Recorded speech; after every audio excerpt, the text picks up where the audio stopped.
Você está prestes a ouvir o audiobook completo do livro As 48 Leis do Poder, de Robert Greene, narrado por mim, Ellison Sotti. E se você está procurando por um resumo, uma review mais rápida deste livro, é só você clicar no vídeo que está aparecendo aqui em cima no card ou na descrição. Se você se interessa por dicas, reviews e atualidades de temas como criatividade, marketing, artes visuais, não deixe de conferir o canal. E se você quer receber novos lançamentos de audiobooks, é só você se inscrever no canal e ativar o sininho. Na descrição deste vídeo, você tem acesso ao resumo e a review por escrito deste livro em meu blog, assim como o download dos arquivos do audiobook. Se está pensando em adquirir esse livro, não deixe de conferir os links na descrição.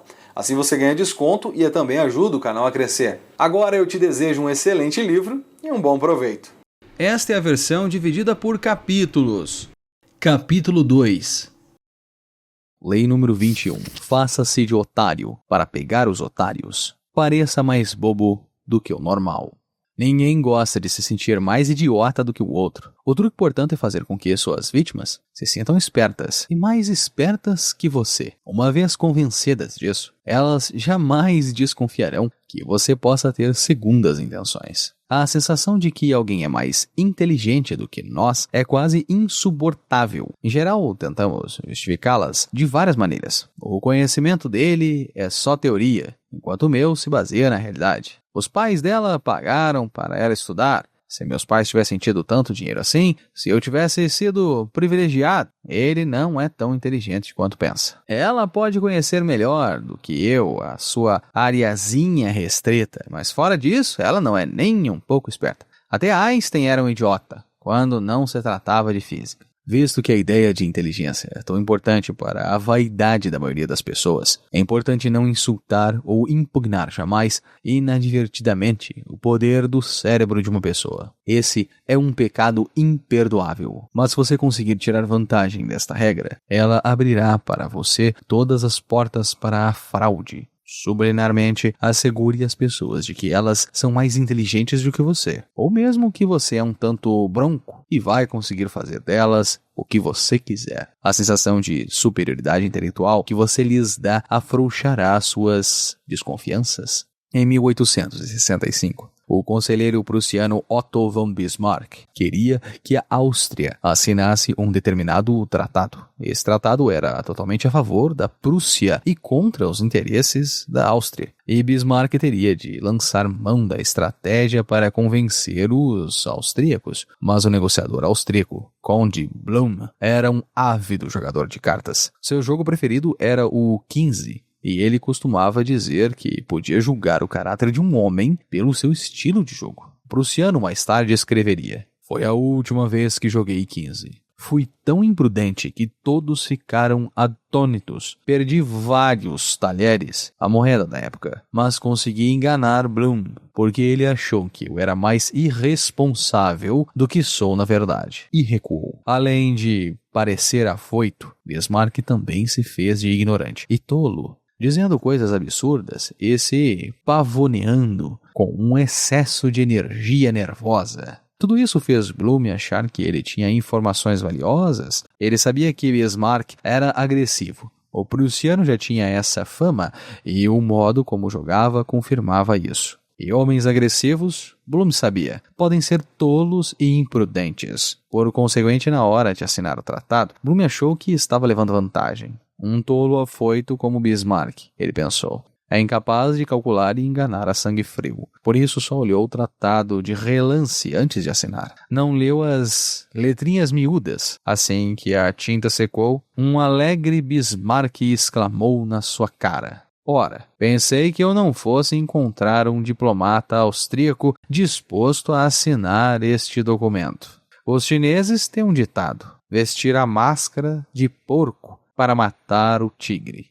É uma referência a uma antiga técnica de caça em que o caçador se cobre com pele e o focinho de um porco e sai grunhindo. O poderoso tigre pensa que um porco vem chegando, deixando-o se aproximar, saboreando a perspectiva de uma refeição fácil, mas é o caçador quem ri por último. Mascarar-se de porco funciona muito bem com quem, como os tigres, é muito arrogante e seguro de si. Quanto mais eles acham que é fácil apanhar você, mais facilmente você vira a mesa. Este truque também é útil se você for ambicioso, mas ocupa uma posição inferior na hierarquia. Aparentar ser menos inteligente do que é, até meio tolo, é o disfarce perfeito. Parece um pouco inofensivo e ninguém acreditará que tem ambições perigosas. Podem até promovê-lo, pois você parece tão agradável e subserviente. Cláudio, antes de se tornar imperador de Roma, e o príncipe da França, que mais tarde se tornou Luís XIII, usavam esta tática quando seus superiores desconfiavam de que tinham pretensão ao trono. Bancando os tolos quando jovens, eles foram deixados em paz. Quando chegou a hora de atacar e agir com vigor e decisão, eles apanharam todos desprevenidos. A inteligência é a qualidade óbvia para ser minimizada. Mas por que parar por aí? Gosto e sofisticação estão no mesmo nível da inteligência, na escala das vaidades. Faça as pessoas se sentirem mais sofisticadas do que você, e elas baixarão a guarda. Deixe sempre as pessoas acreditarem que são mais espertas e mais sofisticadas do que você. Elas os manterão por perto porque você as faz se sentir melhor, e quanto mais você ficar por perto, mais chances terá de enganá-las. Saiba usar a burrice. O homem sábio usa esta carta às vezes. Há momentos em que a maior sabedoria é parecer não saber nada. Você não precisa ser ignorante. Basta ser capaz de fingir que é. Não é muito bom ser sábio entre os tolos e lúcido no meio de lunáticos. Quem se faz de tolo não é tolo. A melhor maneira de ser bem recebido por todos é fingindo ser um grande idiota. Palavras de Baltazar Gracian. Ora, não há nada mais de que um homem se orgulhe do que da sua capacidade intelectual, pois é ela que o coloca no comando do mundo animal. É muita imprudência deixar que alguém o veja como decididamente superior neste ponto, e deixar que as outras pessoas vejam isso também. Por consequente, embora a classe social e o dinheiro possam sempre contar com um tratamento privilegiado na sociedade, com isso a capacidade intelectual não pode contar. O maior favor que podem prestar à inteligência é ignorá-la, e se as pessoas a percebem é porque a consideram uma impertinência, ou algo que o seu possuidor não tem nenhum direito legítimo, e do qual ele apenas ousa se orgulhar. E em retaliação e vingança por sua conduta, as pessoas secretamente tendem a humilhá-lo de alguma forma. E se demorarem para fazer isso, é só porque esperam pela ocasião mais adequada. Um homem pode ser o mais humilde possível nesse sentido, e ainda assim dificilmente conseguirá que as pessoas lhe perdoem o pecado de se colocar intelectualmente acima delas. Em Garden of Roses, Sadi observa: você deveria saber que os tolos são 100 vezes mais avessos a se encontrar com o sábio do que o sábio tem disposição para estar em companhia dos tolos. Por outro lado, ser idiota é uma recomendação verdadeira. Pois assim como o calor é agradável ao corpo, também é agradavelmente sentir a sua superioridade. E o homem procura a companhia que vai lhe dar esta sensação, tão instintivamente quanto ele se aproxima da lareira ou caminha no sol quando quer se aquecer. Mas isso significa que ele não agradará sua superioridade. E se um homem quer agradar, deve ser intelectualmente inferior. Palavras de Arthur Schopenhauer, de 1788 a 1860. O inverso. Raramente vale a pena revelar a verdadeira natureza da sua inteligência. Você deve criar o hábito de minimizá-la sempre. Se as pessoas inadvertidamente ficarem sabendo da verdade, que você é mesmo mais esperto do que parece, vão admirá-lo ainda mais por ser discreto e não ficar se exibindo. No início de sua ascensão, é claro, você não pode bancar o idiota. É bom deixar que seus chefes saibam, sutilmente, que você é mais esperto do que os seus concorrentes. À medida que você for subindo, entretanto, tente brilhar menos. Existe, no entanto, uma situação em que vale a pena fazer o contrário, quando você pode encobrir uma trapaça demonstrando inteligência. Quando se trata de esperteza, como na maioria das coisas, o importante são as aparências. Se você parece ter autoridade e conhecimento, as pessoas acreditarão no que você diz. Isto pode servir para livrá-lo de uma enrascada. Certa vez, o Marshal Joseph Duvin estava numa festa em Nova York, na casa de um magnata a quem acabara de vender um quadro de Durer por um preço altíssimo. Um dos convidados era um jovem crítico da arte francês que parecia extremamente culto e seguro de si. Querendo impressioná-lo, a filha do magnata lhe mostrou o Durer, que ainda não estava pendurado na parede. O crítico estudou alguns minutos, depois disse: "Sabe, não acho que isso seja um Durer." Ele seguiu a jovem quando ela foi correndo contar para o pai: "Sabe, meu jovem, que pelo menos uns 20 especialistas em arte aqui e na Europa foram consultados também e disseram que o quadro não é autêntico? E agora você cometeu o mesmo engano." O seu tom confiante e o ar de autoridade intimidaram o francês, que se desculpou pelo erro. Duvin sabia que o mercado de artes estava inundado de fraudes e que muitos quadros tinham sido falsamente atribuídos a antigos mestres. Ele fazia o possível para distinguir o verdadeiro do falso, mas no afã de vencer uma obra, com frequência exagerava sua autenticidade. O importante para ele era que o comprador acreditasse que tinha comprado um Durer e que o próprio Duvin convencesse todos a sua perícia com o seu ar de impecável autoridade. Com isso, é importante ser capaz de bancar o professor quando necessário e não impor aos outros essa atitude à toa. Lei 22. Use a tática da rendição. Transforme a fraqueza em poder.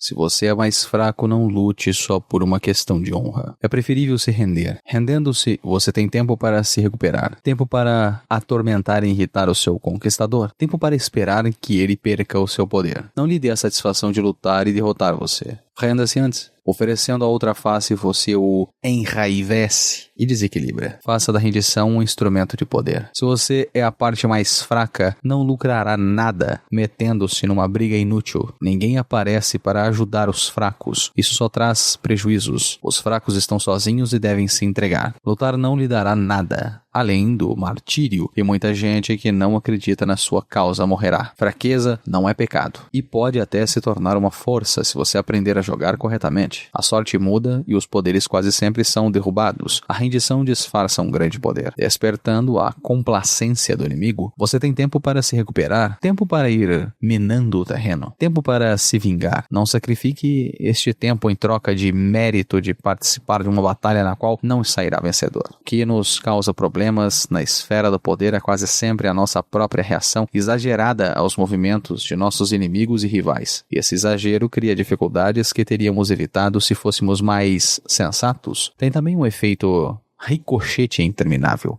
pois o inimigo vai reagir com o mesmo exagero como os atenienses fizeram com os melianos. O nosso primeiro instinto é sempre o de reagir, enfrentar a agressão com outra agressão, mas da próxima vez que alguém lhe der um empurrão e você perceber que está começando a reagir, experimente isto. Não resista, nem brigue. Ceda, dê outra face, curve-se. Verá que isso quase sempre neutraliza o comportamento deles. Eles esperavam, até queriam que você reagisse com energia e foram, portanto, apanhados desprevenidos, e a sua não resistência os deixou confusos. Na verdade, ao ceder você passa a controlar a situação, porque isso faz parte de um plano maior para que eles acreditem que o derrotaram. Esta é a essência da tática da rendição. No íntimo você permanece firme, mas por fora você se inclina. Sem mais motivos para se zangar, seus adversários ficarão confusos. É improvável que reajam com mais violência, o que exigirá de você uma reação. Em vez disso, você tem tempo e espaço para armar um contramovimento para derrubá-los. No confronto entre o inteligente e o bruto agressivo, a tática da rendição é a melhor arma. Mas é preciso ter autocontrole. Quem se rende de fato perde a liberdade e pode ser esmagado pela humilhação da derrota. Você deve se lembrar de só parecer que está se rendendo. como o animal que se finge de morto para salvar a pele. Vimos que é melhor se render do que brigar. Diante de um adversário mais forte e da garantia de uma derrota, quase sempre é melhor se render do que sair correndo. Na hora, a fuga pode ser uma salvação, mas o agressor acabará alcançando você. Rendendo-se, entretanto, você terá a oportunidade de se enroscar no inimigo e atacá-lo com unhas e dentes bem de perto. Quando o comércio exterior começou a ameaçar a independência do Japão em meados do século XX, os japoneses discutiram como derrotar os estrangeiros. O ministro Ota Masayoshi escreveu: "Estou, portanto, convencido de que a nossa política deveria se fazer alianças cordiais, enviar navios a todos os países estrangeiros, fazer comércio com eles, copiar os estrangeiros naquilo que eles fazem melhor, reparando assim as nossas próprias deficiências, incentivando a nossa força nacional e completando nossos armamentos, e submeter, assim, gradualmente aos estrangeiros a nossa influência, até que no final todos os países do mundo conheçam as bênçãos da perfeita tranquilidade e a nossa hegemonia seja reconhecida no mundo inteiro." Esta é uma aplicação brilhante da lei. Use a rendição para ter acesso ao inimigo. Aprenda com ele. Insinue-se lentamente, conforme externamente aos seus hábitos, mas no íntimo, conserve a sua própria cultura. No fim você sairá vitorioso, pois enquanto ele o considera fraco e inferior e não toma nenhuma precaução para se defender, você usa este tempo para se recuperar e ficar mais forte do que ele. Esta forma branda e permeável de invasão quase sempre é a melhor, pois o inimigo nenhum motivo tem para reagir, nada para se preparar ou resistir. E se os japoneses tivessem resistido à influência ocidental pela força, poderiam ter sofrido uma devastadora invasão que alteraria para sempre a sua cultura. A rendição também é uma forma de você rir do inimigo, de virar o poder contra eles mesmos, como fez Brecht. O romance A Brincadeira, de Milan Kundera, baseado nas experiências do autor numa colônia penal na Tchecoslováquia, conta que os guardas da prisão organizaram uma corrida de revezamento, guardas contra prisioneiros. Para eles, esta era uma chance de exibir a sua superioridade física. Os prisioneiros sabiam que era para eles perderem. Por isso, fizeram tudo para agradar, fingindo um esforço exagerado, enquanto mal se mexiam, caindo no chão depois de correr só alguns metros, capengando, andando cada vez mais devagar enquanto os guardas disparavam na frente. Aceitando ao mesmo tempo participar da corrida e perder, eles tinham obedecido aos guardas, mas o excesso de obediência tomou o evento ridículo a ponto de arruiná-lo. A superobediência, a rendição neste caso, foi uma demonstração de superioridade ao inverso. A resistência teria colocado os prisioneiros num ciclo de violência, rebaixando-os ao nível dos guardas. A superioridade, entretanto, colocou os guardas numa situação ridícula, mas eles não podiam punir justamente os prisioneiros que só fizeram o que eles tinham pedido. O poder está sempre fluindo, visto que o jogo é, por natureza, fluido em uma arena de lutas constantes. Quem está com o poder quase sempre acaba se encontrando na descida do pêndulo. Se você se vir temporariamente enfraquecido, a tática da rendição é perfeita para levá-lo para cima de novo. Ela disfarça a sua ambição, ensina você a paciência e o autocontrole, habilidades chave para o jogo, e o coloca na melhor posição possível para tirar vantagem do súbito deslize do seu opressor. Se você foge ou revida, não poderá vencer a longo prazo. Se você se rende, é quase certo sair vitorioso. Ouvistes o que foi dito: olho por olho,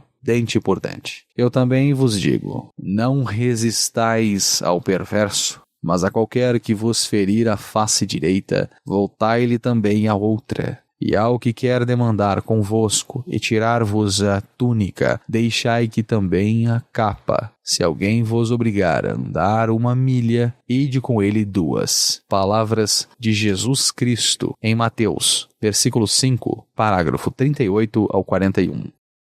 Os fracos jamais cedem quando deveriam. Palavras do Cardeal de Retz, 1613 a 1679. Voltaire vivia exilado em Londres, numa época em que estava no auge ser contra os franceses. Um dia, caminhando pelas ruas, ele se viu cercado por uma multidão irada. "Enforquem-no! Enforquem o francês!" gritavam.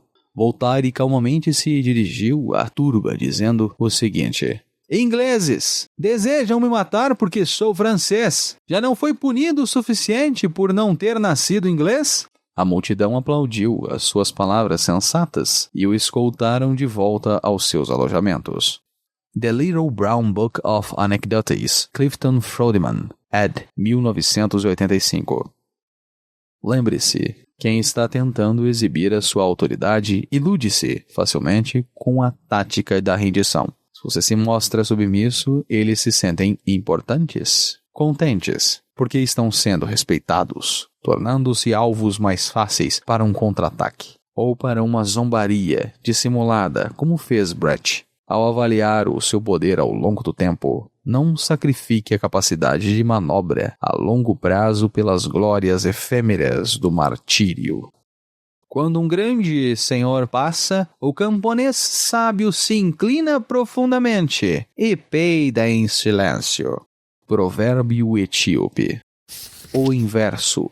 O objetivo da rendição é salvar a sua pele para quando você puder se firmar novamente. É para evitar o martírio que alguém se rende. Mas há momentos em que o inimigo não descansa, e o martírio parece ser a única escapatória. Além do mais, se você estiver disposto a morrer, outros poderão tirar do seu exemplo poder e inspiração. Mas o martírio, o inverso da rendição, é uma tática confusa, pouco precisa e tão violenta quanto a agressão que lhe combate. Para cada mártir famoso, existem milhares que não inspiraram religiões nem rebeliões, de forma que, se o martírio às vezes confere um certo poder, isso é imprevisível. E o que é mais importante? Você não estará por aqui para usufruir deste poder, e existe decididamente algo de egoísmo e arrogância nos mártires, como se achassem que seus seguidores são menos importantes do que a sua própria glória. Quando o poder o abandona, é melhor ignorar esta inversão da lei. Deixe para lá o martírio. O pêndulo acaba oscilando para o seu lado novamente, e você precisa estar vivo para ver isso.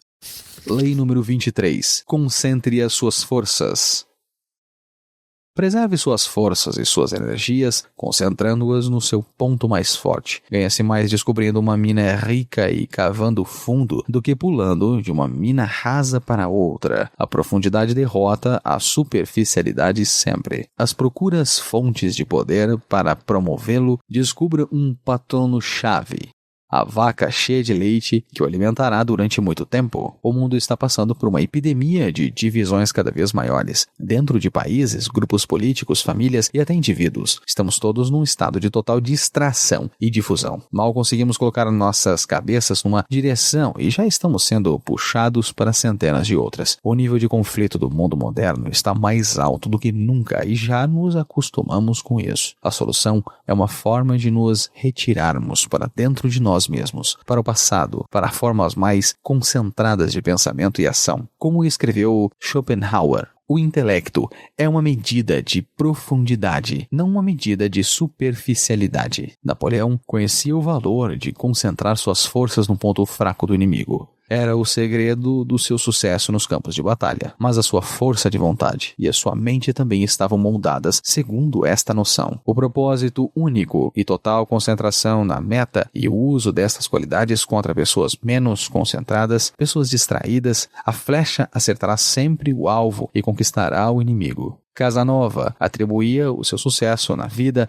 e sua capacidade de se concentrar num único objetivo e forçar até ele ceder. Foi a sua capacidade de se entregar totalmente às mulheres que desejava que o tornava tão sedutor. Durante as semanas ou meses em que uma dessas mulheres vivia na sua órbita, ele não pensava em mais ninguém. Quando esteve preso nas traiçoeiras passagens do Palácio das Doges, em Veneza, prisão de onde ninguém jamais escapara, ele só pensava na fuga como seu único objetivo, dia após dia. Uma mudança de cela, que significou meses e meses de escavações inúteis, não o desencorajou. Ele persistiu e acabou fugindo. Sempre acreditei, escreveu ele mais tarde, que se um homem coloca na cabeça que vai fazer uma coisa e se ele se ocupa exclusivamente disso, acaba conseguindo. Por mais difícil que seja, esse homem se tornará grão-vizir ou papa. Concentre-se numa única meta,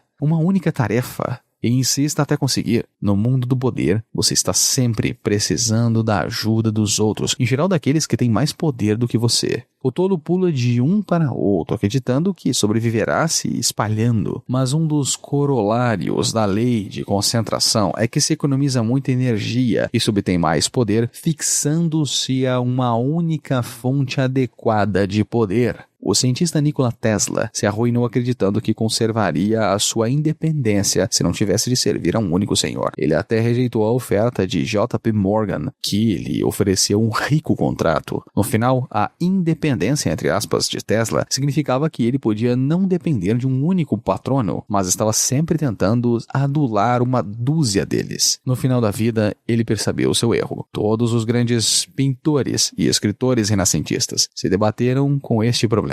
Não mais do que o escritor seiscentista Pietro Aretino. Ao longo de toda a sua vida, passou pela indignidade de ter que agradar a este ou aquele príncipe. Ele acabou dando um basta e foi cortejar Carlos V, prometendo ao imperador os serviços de sua poderosa pena. Finalmente ele descobriu a liberdade de servir a uma única fonte de poder. Michelangelo descobriu esta liberdade com o Papa Júlio II, Galileu com os Medici. No final, o patrono único aprecia a sua lealdade e passa a depender de seus serviços. Com o tempo, o senhor serve ao escravo. Finalmente, o poder está sempre concentrado. Em qualquer organização, é inevitável que um pequeno grupo controle tudo. E quase sempre não são aqueles com títulos. No jogo do poder, apenas o tolo golpeia aqui e ali sem fixar a sua meta. É preciso descobrir quem controla as operações, quem realmente dirige a cena por trás dos bastidores, como Richelieu descobriu no início de sua ascensão ao topo do cenário político francês, no início do século XVII. Não era o rei Luís VIII que decidia as coisas, era a mãe dele. Portanto, ele se ligou a ela e passou por cima de todos os níveis de cortesãos, direto para o topo.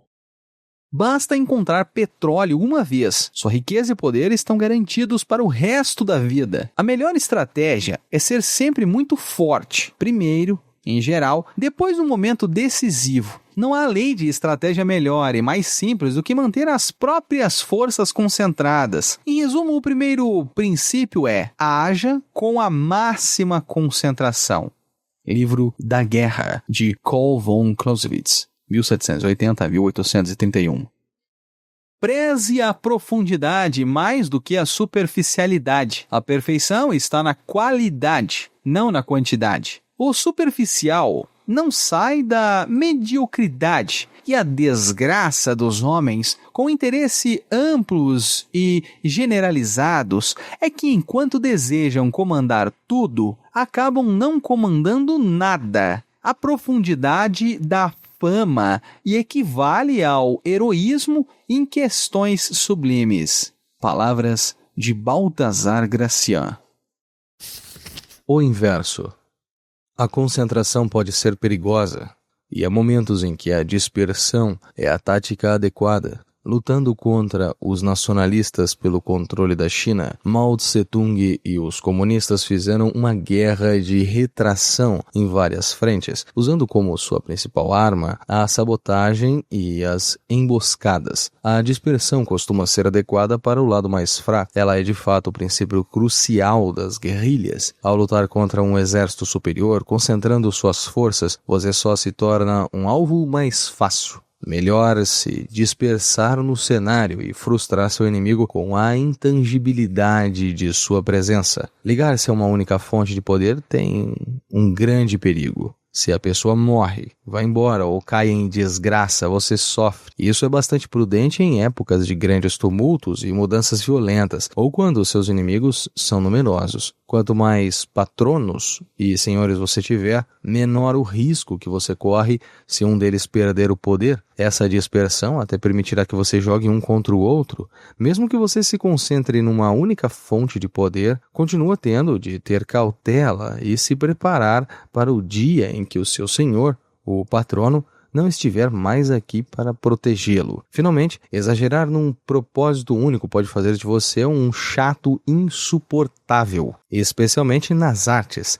O pintor renascentista Paolo Uccello era tão obcecado com as perspectivas que as suas pinturas chegam a parecer monótonas e até falsas, enquanto Leonardo da Vinci se interessava por tudo, desde arquitetura, pintura, guerra, estrutura e mecânica. A descentralização foi a fonte do seu poder, mas gênios assim são raros. Quanto ao restante de nós, é melhor pender para o lado da profundidade.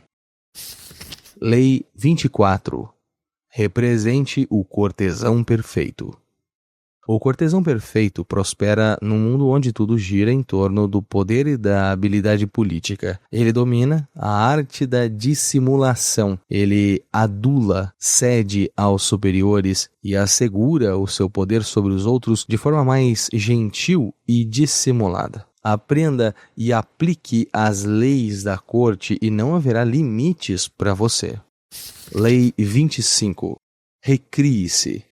Não aceite os papéis em que a sociedade lhe impinge. Recrie-se forjando uma nova identidade, uma que chame a atenção e não canse a plateia. Seja senhor de sua própria imagem, em vez de deixar que os outros a definam para você. Incorpore artifícios dramáticos aos gestos e ações públicas. Seu poder se fortalecerá e sua personagem parecerá maior do que a realidade. Compreenda isso. O mundo quer lhe atribuir um papel na vida, e no momento em que você aceitar este papel estará perdido. O seu poder se limita apenas àquela minúscula porção consignada ao papel que você escolheu ou foi forçado a assumir. Um ator, pelo contrário, representa vários papéis. Goze deste poder multiforme, mas se isso não for possível, forje pelo menos uma nova identidade, criada por você mesmo, sem os limites definidos por um mundo invejoso e ressentido. A sua nova identidade o protegerá do mundo exatamente porque não é você.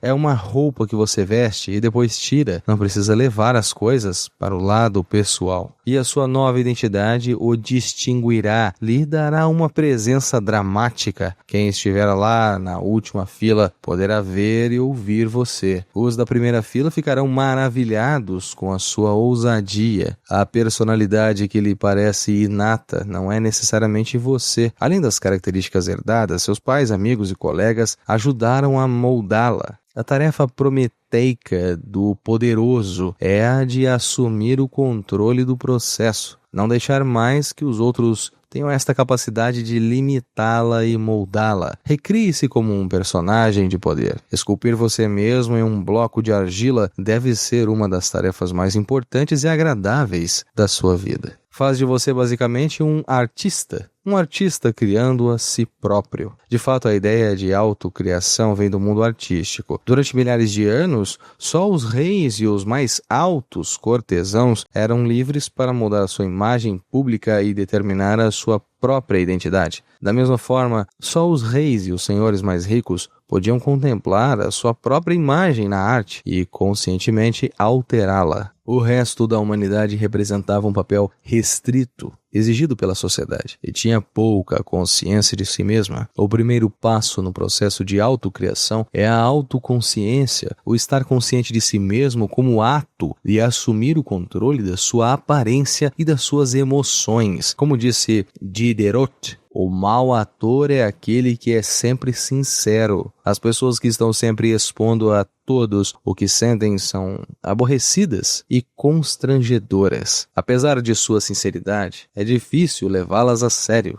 Quem chora em público pode temporariamente despertar simpatia, mas a obsessividade destas pessoas transforma logo a simpatia em desdém e irritação. Elas choram para chamar a atenção, é o que achamos. E um lado malicioso em nós não quer lhes dar esta satisfação. Os bons atores se controlam mais. Eles podem fingir sinceridade e franqueza, podem simular uma lágrima e um ar compassivo se quiserem, mas não precisam sentir isso. Eles exteriorizam emoções de uma forma que as outras pessoas possam compreender. Representar, segundo o método, é fatal no mundo real. Nenhum governante ou líder seria capaz de representar este papel se todas as emoções mostradas tivessem de ser reais. Portanto, aprenda a se controlar. Adote a plasticidade do ator, que consegue expressar no rosto as emoções necessárias. O segundo passo no processo da autocriação é uma variedade da estratégia de George Sand,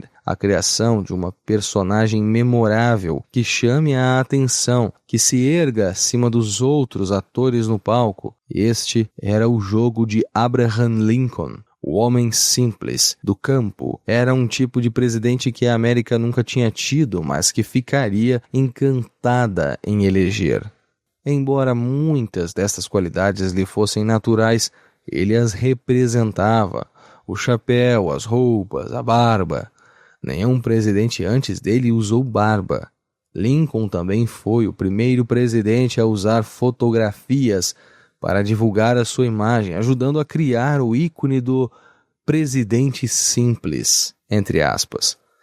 O bom drama, entretanto, requer mais do que uma aparência interessante ou um único momento em evidência. O drama acontece ao longo do tempo. É um evento que se desdobra. O ritmo e o tempo são críticos. Um dos elementos mais importantes no ritmo do drama é o suspense. Houdini, por exemplo, às vezes era capaz de escapar em questões de segundos, mas prolongava o ato para deixar a plateia aflita. A chave para manter a plateia sentada na beira da poltrona é deixar que os acontecimentos se desenrolem lentamente, depois acelerá-los no momento certo, de acordo com um plano e um andamento que é você quem controla. Os grandes governantes, de Napoleão a Mao Tse-tung, usaram o ritmo dramático para surpreender e distrair o seu público. Franklin Delano Roosevelt compreendeu a importância de encenar eventos políticos numa ordem e num ritmo particular. Durante as eleições presidenciais de 1932, os Estados Unidos estavam passando por uma crise econômica muito difícil. Os bancos faliam numa velocidade alarmante. Logo depois de ganhar as eleições, Roosevelt entrou numa espécie de recesso. Não falou nada sobre seus planos ou indicações para o ministério. Até se recusou a se encontrar com o então presidente Herbert Hoover para discutir a transição. Quando Roosevelt tomou posse, o país se encontrava num estado de grande ansiedade. No seu discurso, Roosevelt mudou de marcha, falou com energia e esclarecendo que pretendia conduzir o país por uma direção totalmente nova, abandonando a timidez dos seus antecessores. A partir daí, seus discursos e suas decisões públicas, indicações para ministérios, leis audaciosas, adquiriram um ritmo incrivelmente veloz. O período que se seguiu à posse ficou conhecido como os 100 dias, e o sucesso na mudança de estado de espírito do país se originou da esperteza e do uso do contraste dramático de Roosevelt. Ele mantinha sua plateia em suspenso e impressionava com uma série de gestos corajosos que pareciam ainda mais imponentes porque não se sabia de onde vinham. Você precisa aprender a orquestrar assim os acontecimentos, sem mostrar todas as suas cartas de uma só vez, mas revelando-as aos poucos para dar mais dramaticidade. Além de disfarçar inúmeros pecados, o bom drama pode também confundir e enganar o seu inimigo.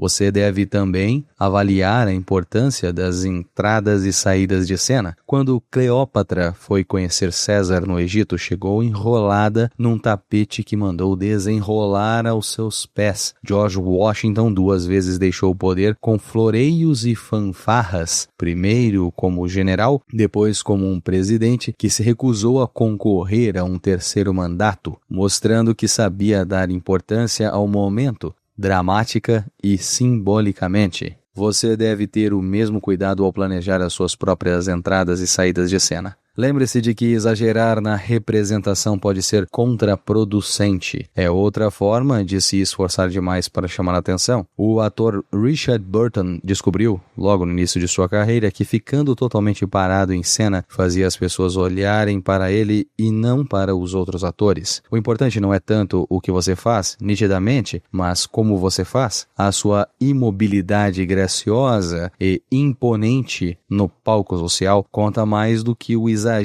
na representação e nos movimentos. Finalmente, aprenda a representar muitos papéis, a ser aquilo que a ocasião exige. Adapte a sua máscara à situação, tenha múltiplas faces. Bismarck era excelente neste jogo. Com os liberais, ele era liberal. Com os agressivos, ele era agressivo. Ninguém conseguia agarrá-lo, e o que não se agarra não se consome. Saiba como ser todas as coisas para todos os homens. Um Proteus discreto, um erudito entre eruditos, um santo entre santos. Esta é a arte de conquistar todos, pois os iguais se atraem. Registre os temperamentos das pessoas que você conhece e se adapte a cada um deles. Passe de sério a jovial, mudando de humor discretamente. Palavras de Balthazar Gracian. Socialmente não se comenta que um homem é um grande ator? Não se está dizendo que ele sente, mas é ótimo simulador, embora não sinta nada.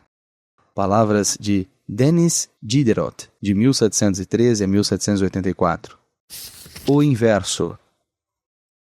Não pode haver um inverso para esta lei tão importante. Mau teatro é mau teatro. Até para parecer natural é preciso ter arte, em outras palavras, representar. A canastrice só cria constrangimento. É claro que você não deve ser dramático demais. Evite os gestos histriônicos. Mas isso é simplesmente mau teatro, já que desrespeita normas teatrais centenárias contra o exagero na representação. Em essência, o inverso não existe para esta lei.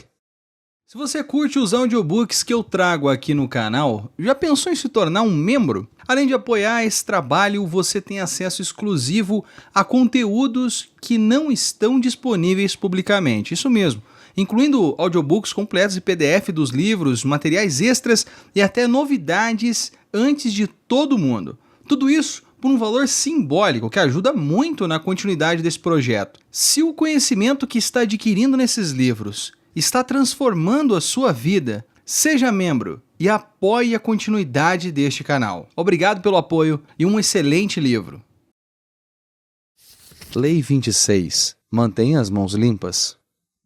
Você deve parecer um modelo de civilidade. Suas mãos não se sujam com erros e atos desagradáveis. Mantenha esta aparência impecável fazendo os outros de joguete e bode expiatório para disfarçar a sua participação. Parte 1. Esconda os seus erros. Tenha um bode expiatório por perto para assumir a culpa. A nossa boa reputação depende mais daquilo que escondemos do que daquilo que revelamos. Todos cometemos erros, mas quem é esperto consegue escondê-los e arranja alguém para acusar. É sempre conveniente ter um bode expiatório por perto nestes momentos. Erros ocasionais são inevitáveis. O mundo é imprevisível demais. As pessoas no poder, entretanto, não se destroem pelos erros cometidos, mas pela forma como lidam com eles. Como cirurgiões, precisam cortar fora o tumor rápida e irrevogavelmente. Desculpas são ferramentas cegas demais para esta delicada operação. Os poderosos as evitam. Ao se desculpar, você abre portas para todos os tipos de dúvidas sobre a sua competência, suas intenções, sobre os outros erros que você talvez não tenha confessado. Desculpas não satisfazem a ninguém e um pedido de perdão deixa todo mundo constrangido. O erro não desaparece com uma desculpa, ele cresce e se inflama. Melhor cortar fora imediatamente, distrair as atenções de você e focalizá-las sobre um bode expiatório conveniente antes que as pessoas tenham tempo de pensar na sua responsabilidade ou possível incompetência. O uso de bodes expiatórios é tão antigo quanto a própria civilização, e podemos encontrar exemplos em culturas do mundo inteiro. A ideia principal por trás destes sacrifícios é passar a culpa e o pecado para uma figura externa, objeto, animal ou homem. que depois é banida ou destruída. Os hebreus costumavam pegar um bode vivo, daí o termo bode expiatório, sobre cuja cabeça os sacerdotes colocavam ambas as mãos enquanto confessava os pecados dos filhos de Israel. Depois de transferido estes pecados para o animal, ele era levado para o deserto e lá ficava abandonado. No caso dos atenienses e dos astecas, o bode expiatório era humano, quase sempre uma pessoa alimentada e criada com este objetivo, visto se considerar que a fome e as pragas eram castigos impostos pelos deuses aos humanos por os seus maus atos. O povo sofria não só com a fome e as pragas, mas com a culpa também. Eles se livravam deste sentimento de culpa, transferindo-o para uma pessoa inocente, cuja morte tinha a intenção de satisfazer os poderes divinos e banir o mal entre eles. É uma atitude extremamente humana a de não procurar dentro de si mesmo a razão de um erro ou crime, mas sim olhar para fora e colocar a culpa num objeto conveniente. Esta profunda necessidade de externar a própria culpa, de projetá-la em outra pessoa ou objeto, tem um poder imenso que os astutos sabem como controlar. O sacrifício é um ritual, talvez o mais antigo de todos, e o ritual também é uma fonte de poder. O sacrifício sangrento do bode expiatório parece uma relíquia bárbara do passado, mas a prática persiste até hoje, embora de forma indireta e simbólica, visto que o poder depende das aparências e quem está no poder tem de parecer que não erra nunca. Os bodes expiatórios estão mais populares do que nunca. Que líder moderno assumiria a responsabilidade por seus erros? Ele procura outras pessoas para incriminar, um bode expiatório para sacrificar. Franklin D. Roosevelt tinha fama de homem honesto e justo. Ao longo de toda a sua carreira, entretanto, ele enfrentou muitas situações em que ser um bom sujeito significaria um desastre político, mas ele não poderia ser visto como agente de um jogo sujo.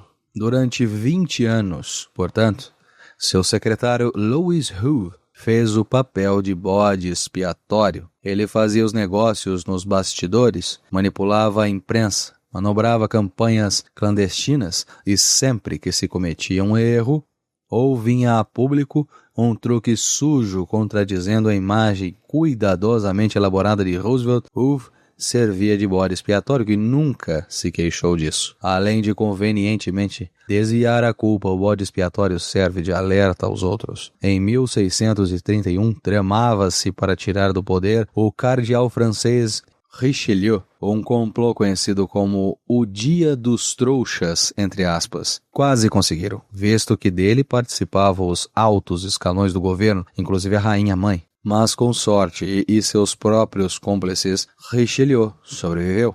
Um dos principais conspiradores era um homem chamado Marillac, o guardapo, o guardador dos selos.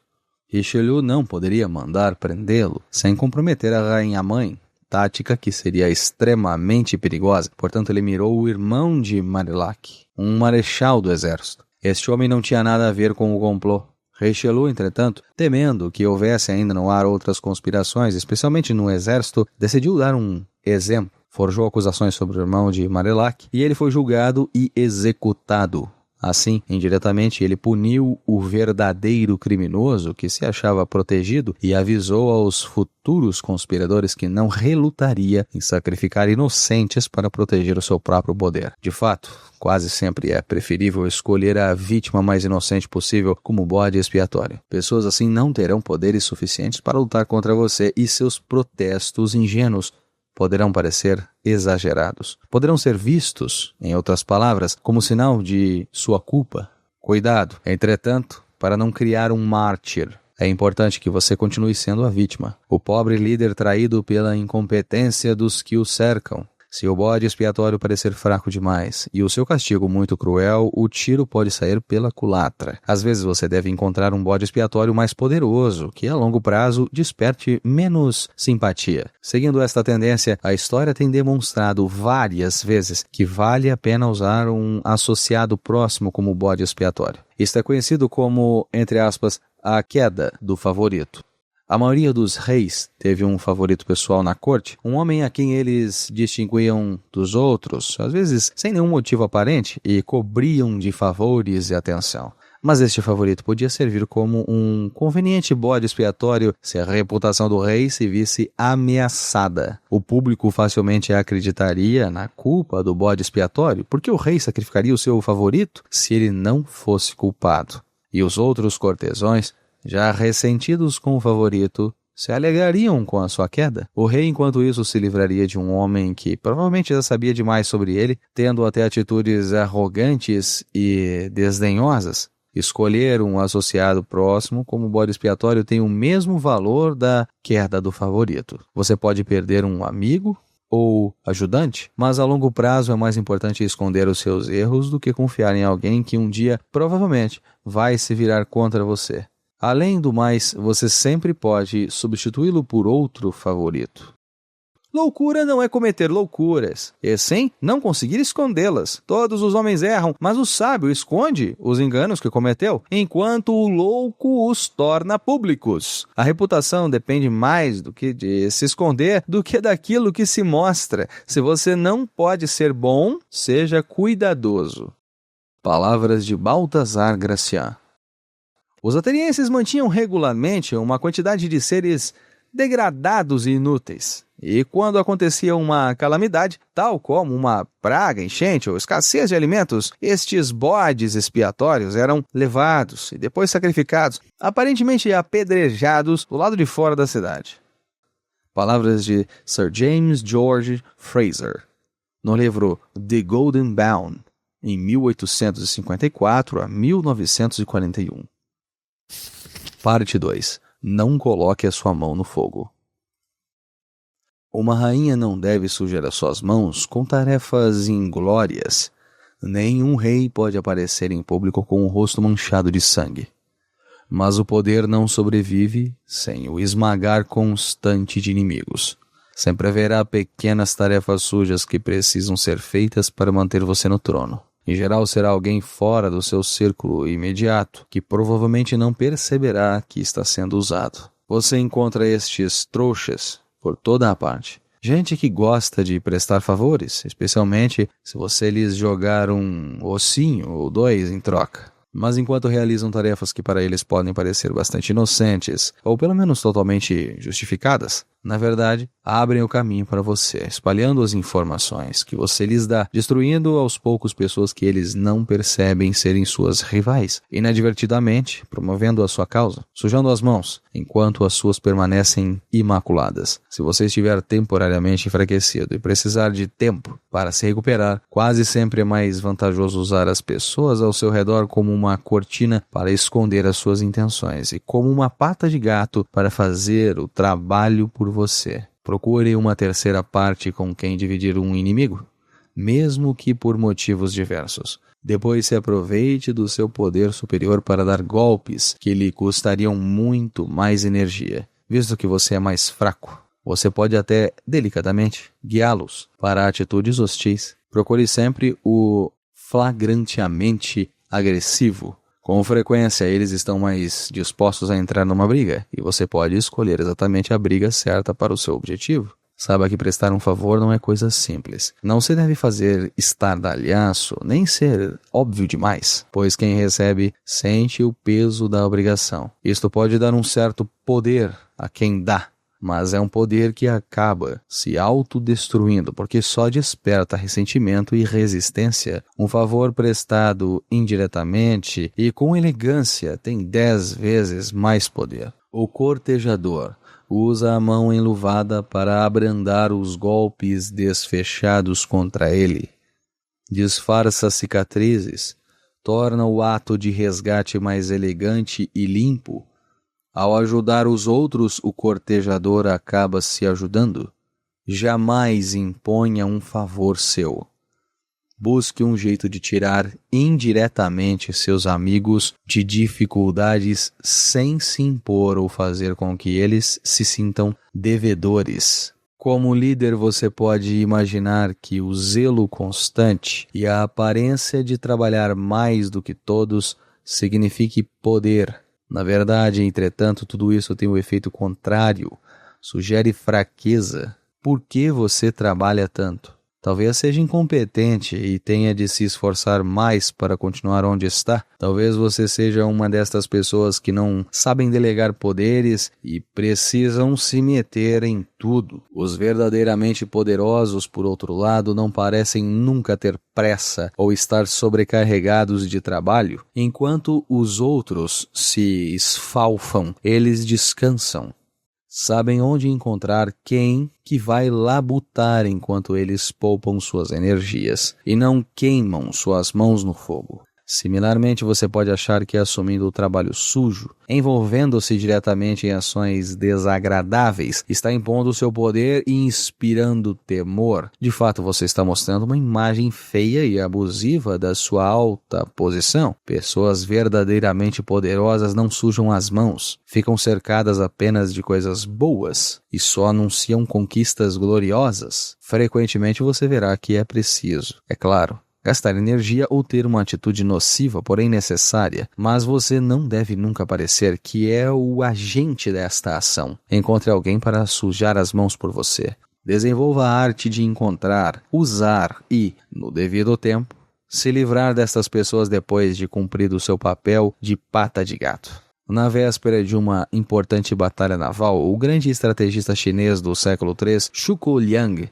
se viu falsamente acusado de trabalhar em segredo para o outro lado. Como prova da sua lealdade, seu comandante mandou que ele produzisse 100.000 flechas para o exército em 3 dias, ou morreria. Em vez de tentar fazer as flechas, uma tarefa impossível, Liang pegou uma dúzia de barcos e mandou amarrar montes de palha ao lado de cada um deles. No fim da tarde, enquanto o rio costumava ficar coberto de neblina, ele arrastou os barcos em direção ao campo inimigo. Temendo uma armadilha do astuto Zhuge Liang, o inimigo não usou os seus próprios barcos para atacar os do adversário, que mal conseguia enxergar, mas fez chover sobre eles uma nuvem de flechas atiradas da margem. À medida que os barcos de Liang se aproximavam, ele ia aumentando a chuva de flechas que ficavam espetadas na palha. Depois de várias horas, os homens escondidos a bordo desceram rapidamente o rio com os barcos até onde Zhuge Liang os encontrou e recolheu as suas 100.000 flechas.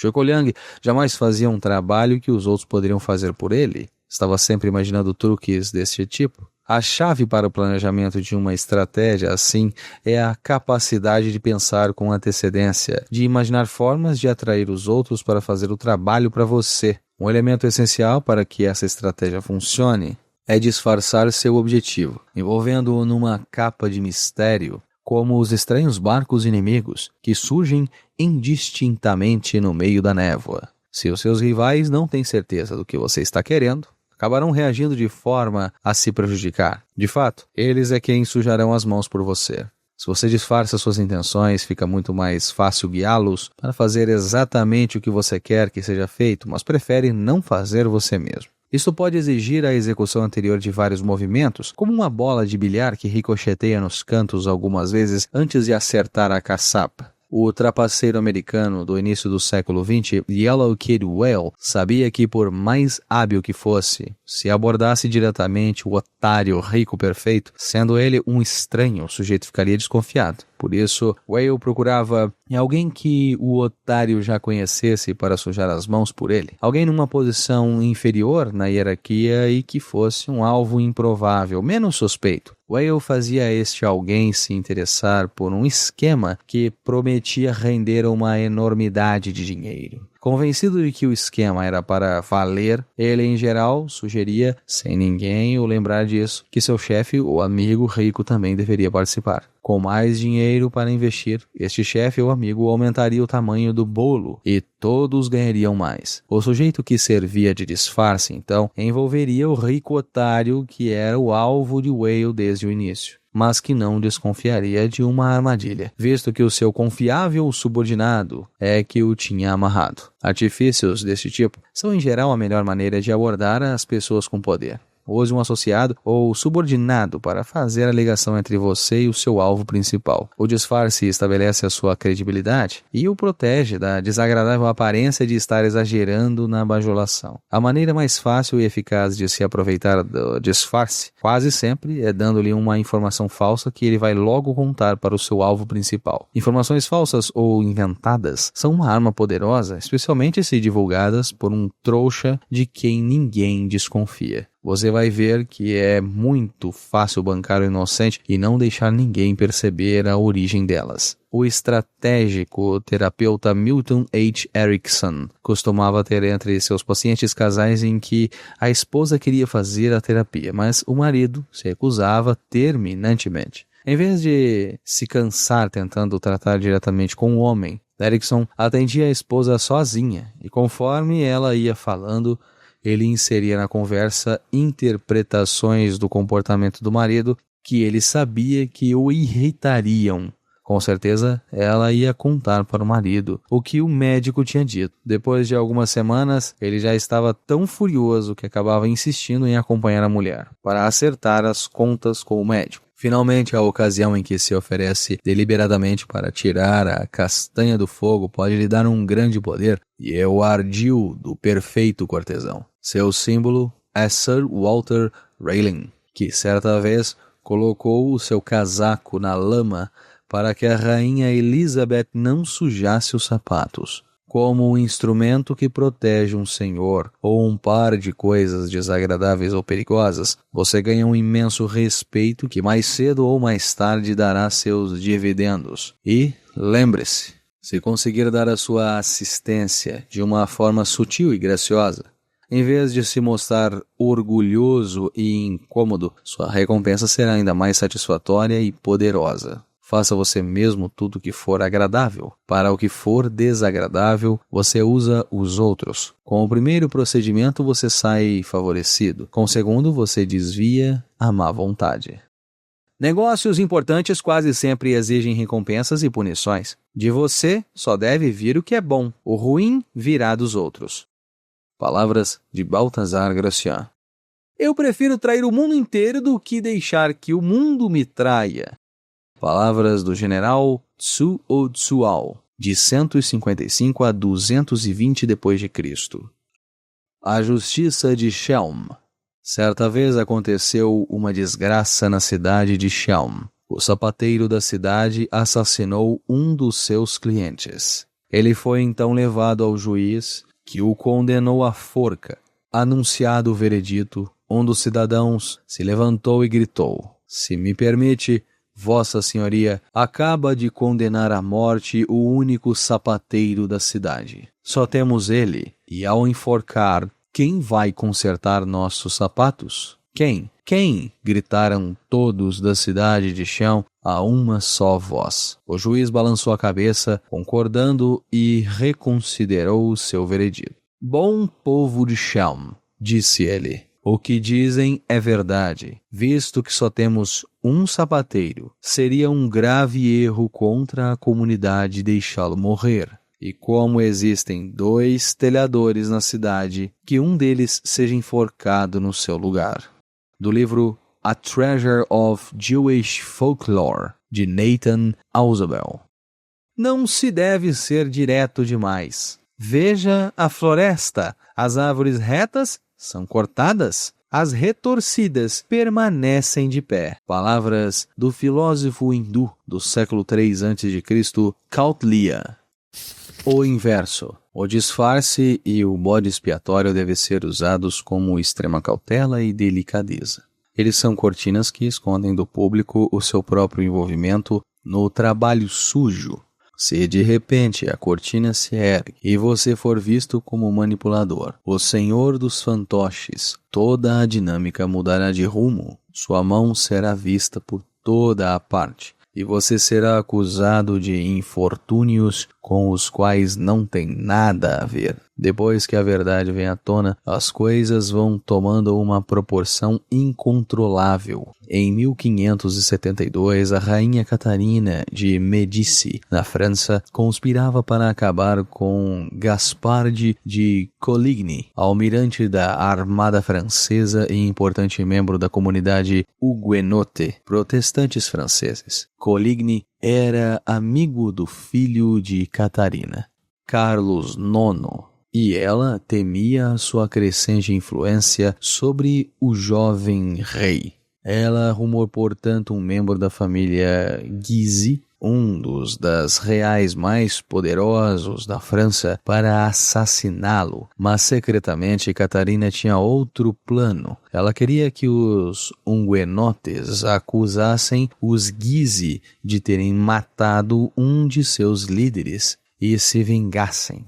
Com uma só tacada, ela apagaria ou prejudicaria dois perigosos rivais, Coligny e a família Guise, mas os dois tiros saíram pela culatra. O assassinato errou o alvo, ferindo apenas Coligny. Sabendo que Catarina era sua inimiga, ele desconfiou seriamente de que ela é quem tinha tramado o ataque e contou para o rei. Acabou que o assassinato fracassado e as discussões que se seguiram deram origem a uma série de acontecimentos, resultando numa sangrenta guerra civil entre católicos e protestantes, que culminou no horrível massacre conhecido como a Noite de São Bartolomeu, quando milhares de protestantes foram mortos. Se tiver de usar um disfarce ou o bode expiatório numa ação de sérias consequências, cuidado. Exagerar pode ser prejudicial. É sempre mais sensato usar estes trouxas em tarefas mais inocentes, quando um erro não causará danos graves. Finalmente, há momentos em que é mais vantajoso não disfarçar o seu envolvimento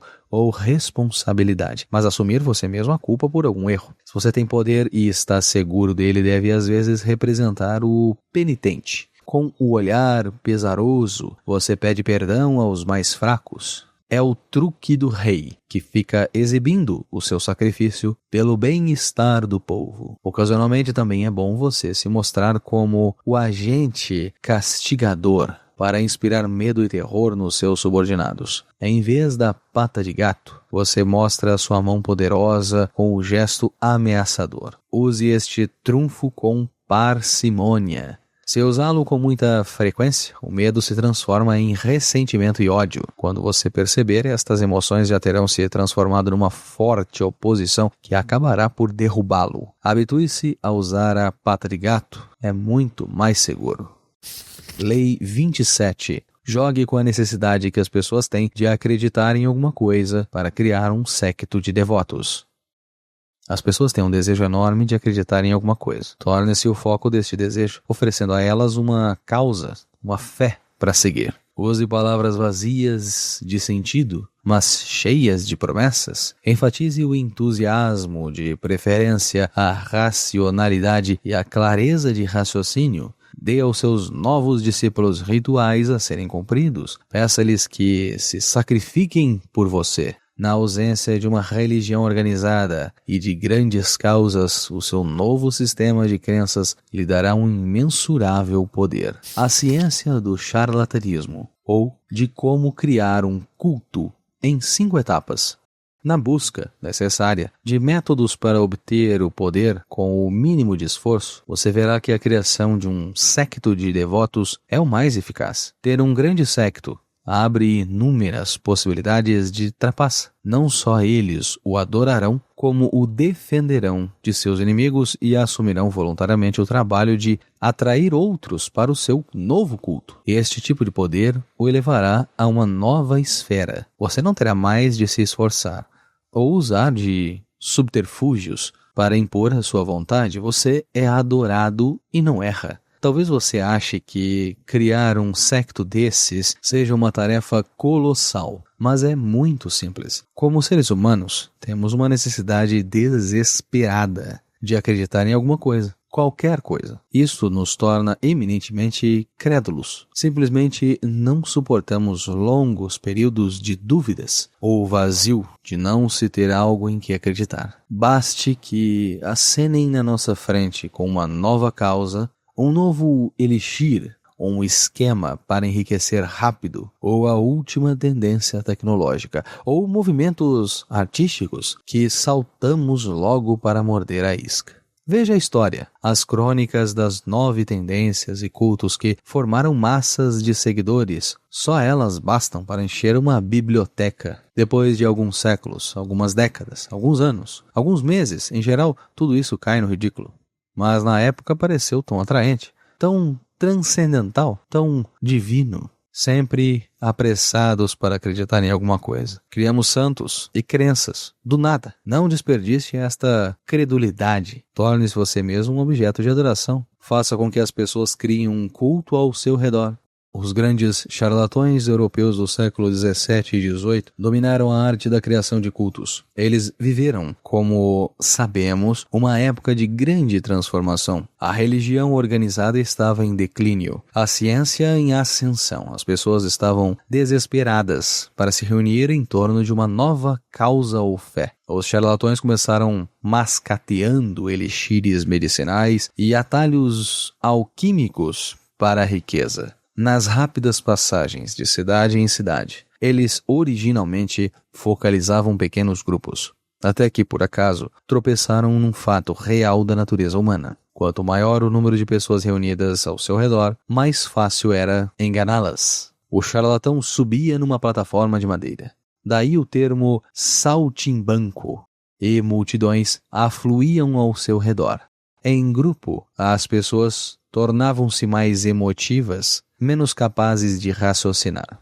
Se o charlatão tivesse falado com elas individualmente, elas o teriam achado ridículo. Mas, perdidas na multidão, viam-se presas num estado comum de êxtase. Era difícil para elas encontrar o distanciamento que dá espaço para o ceticismo. Qualquer deficiência nas ideias do charlatão era encoberta pelo zelo da massa. A paixão e o entusiasmo apossavam-se da multidão, como por contágio, e elas reagiam violentamente a quem quer que ousasse espalhar uma semente que fosse de dúvida. E estudando conscientemente esta dinâmica ao longo de décadas de experiência e espontaneamente se adaptando às situações conforme elas iam acontecendo, os charlatões aperfeiçoaram a sua ciência de atrair e conquistar multidões, transformando-as em seguidores e os seguidores em culto. O macete publicitário dos charlatões hoje em dia pode parecer antiquado, mas ainda existe entre nós milhares que continuam usando os mesmos métodos testados e comprovados que seus antecessores aperfeiçoaram séculos atrás, mudando apenas os nomes dos seus elixires e modernizando a cara dos seus cultos.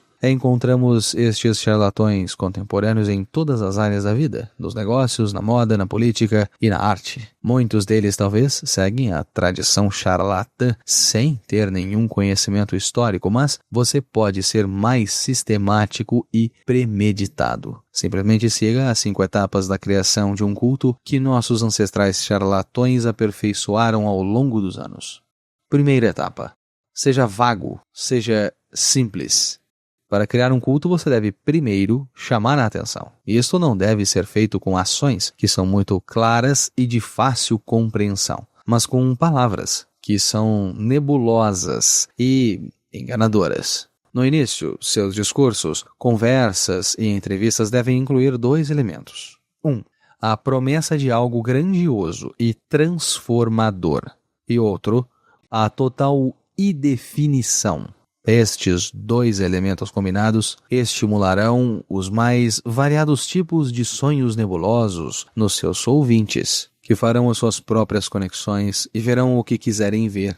Torne atraente a sua indefinição. Use palavras de grande ressonância, mas significado obscuro. Palavras cheias de calor e entusiasmo. Títulos sofisticados para coisas simples são úteis, como são os usos de números e a criação de novas palavras para conceitos vagos.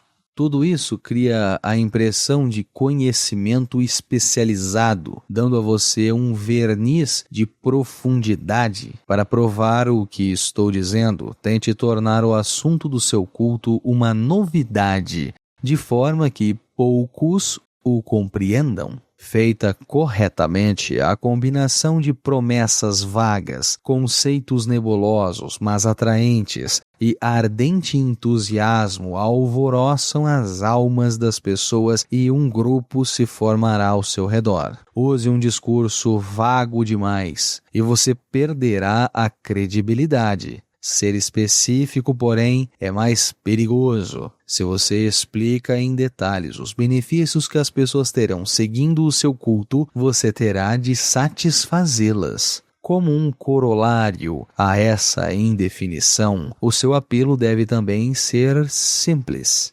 A maioria dos problemas das pessoas é de origem complexa, neuroses profundas, fatores sociais interrelacionados, raízes num passado distante e excessivamente difíceis de desemaranhar. Poucos, entretanto, têm paciência para lidar com isto. A maioria quer uma solução simples para seus problemas. A capacidade de oferecer este tipo de solução lhe dará um grande poder e aumentará o número dos seus seguidores. Em vez de explicações complicadas baseadas na vida real, volte às soluções primitivas dos nossos ancestrais, a velha medicina natural, as panaceias misteriosas. Etapa 2. Enfatize os elementos visuais e sensoriais. Dê preferência aos intelectuais. Depois que as pessoas começam a se congregar à sua volta, 2 perigos surgem, naturalmente: o tédio e o ceticismo. O tédio fará as pessoas se afastarem. O ceticismo lhes permitirá um distanciamento para analisar mais racionalmente o que você oferece, desfazendo a névoa que você engenhosamente criou e revelando o que você realmente pensa. Você precisa distrair os entediados e afastar os céticos. A melhor maneira é fazer teatro e outras coisas deste tipo. Cerque-se de luxo. Atordoe seus seguidores com o esplendor visual. Encha os olhos deles com espetáculos. Você não só impedirá que eles vejam que suas ideias são absurdas, que o seu sistema de crença é falho, como chamará mais atenção e atrairá mais seguidores. Apele para todos os sentidos. Use incenso para as narinas, música tranquilizadora para os ouvidos, tabelas e gráficos coloridos para os olhos. Você pode até fazer cócegas na mente, usando talvez engenhocas técnicas recentes para dar ao seu culto um verniz pseudocientífico, desde que não faça ninguém pensar realmente. Use elementos exóticos, culturas distantes, costumes estranhos para criar efeitos teatrais e fazer os incidentes mais banais e corriqueiros parecerem indícios de algo extraordinário. Terceira etapa. Copie as formas da religião organizada para estruturar o grupo.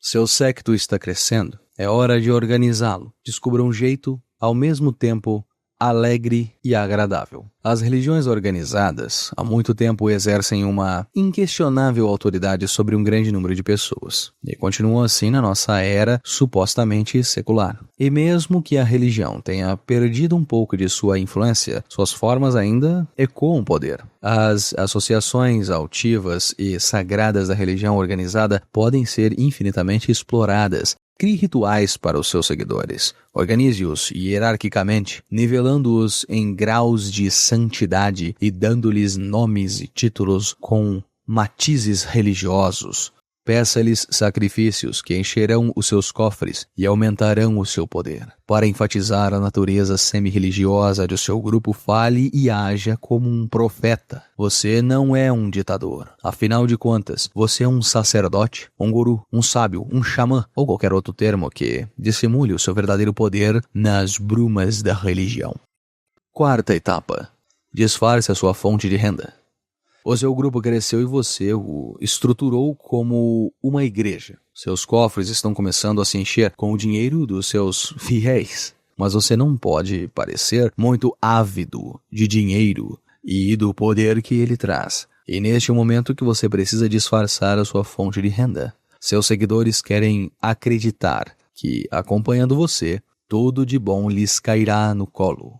Cercando-se de luxo, você se torna a prova da estabilidade do seu sistema de crença. Não revele jamais que sua riqueza vem do bolso deles. Pelo contrário, faça parecer que ela se origina da autenticidade dos seus métodos. Eles imitarão todos os seus movimentos, acreditando que alcançarão os mesmos resultados e nesse afã não perceberão que sua riqueza é puro charlatanismo. Quinta e última etapa. Estabeleça uma dinâmica nós versus eles. O grupo agora é grande e está prosperando. Um imã atraindo uma quantidade cada vez maior de partículas. Mas se você não prestar atenção, vem a inércia. E o tempo acrescido do tédio desmagnetiza o grupo. Para manter unidos os seus seguidores, você agora deve fazer o que todas as religiões, sistemas de crenças fizeram. Criar uma dinâmica nós versus eles. Primeiro, certifique-se de que seus seguidores acreditam que participam de um clube exclusivo.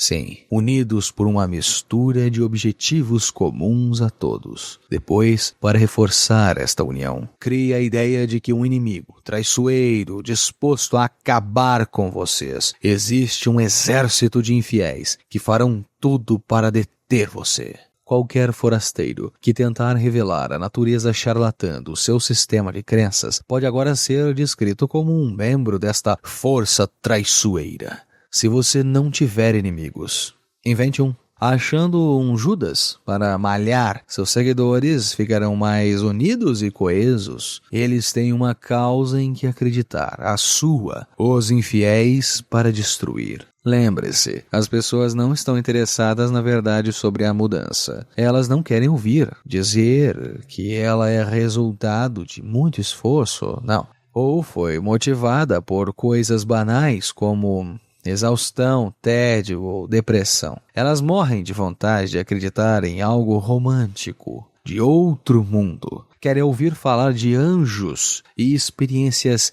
extracorporais.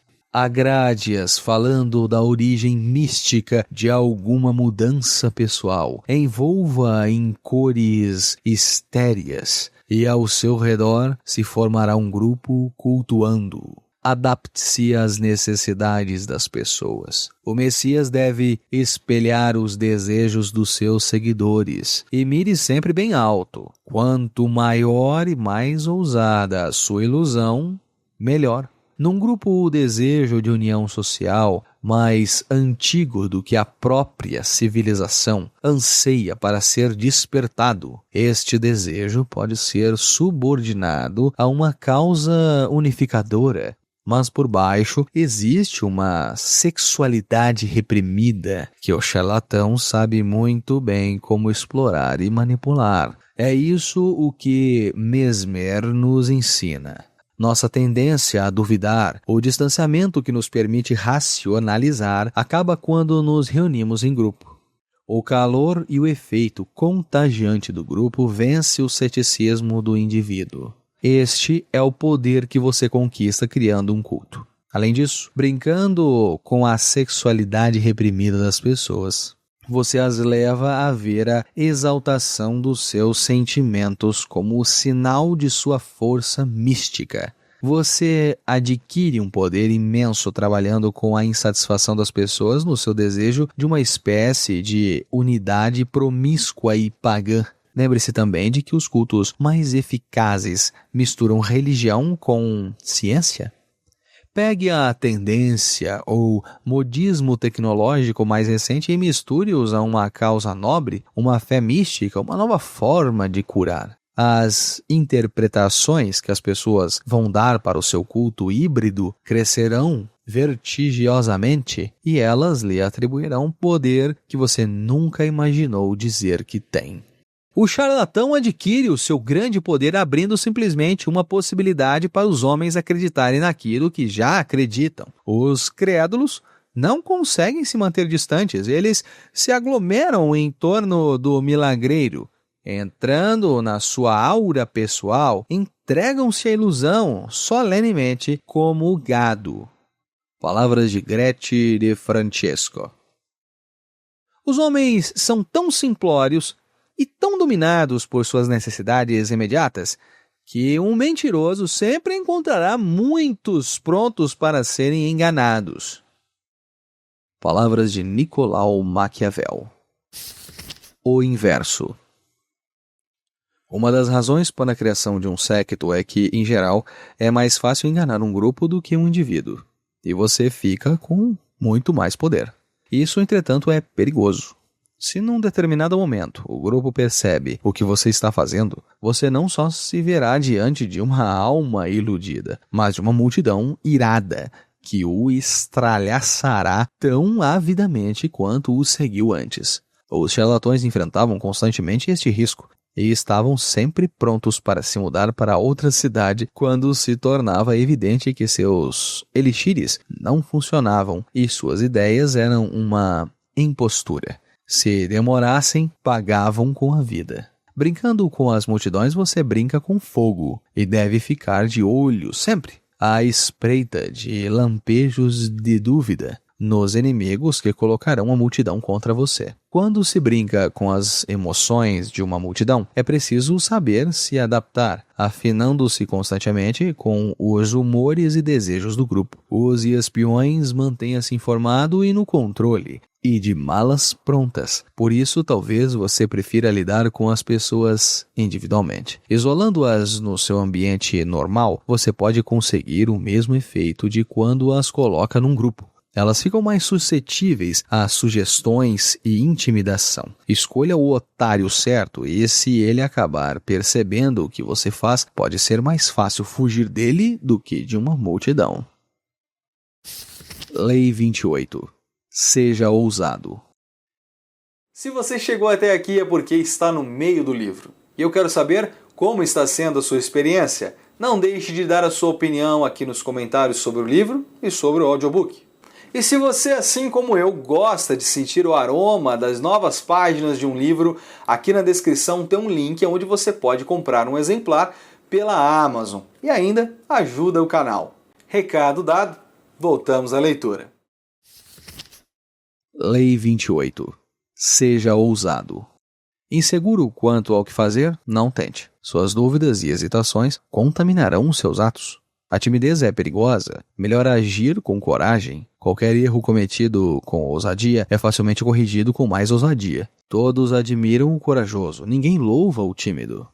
Audácia e hesitação. Uma breve comparação psicológica.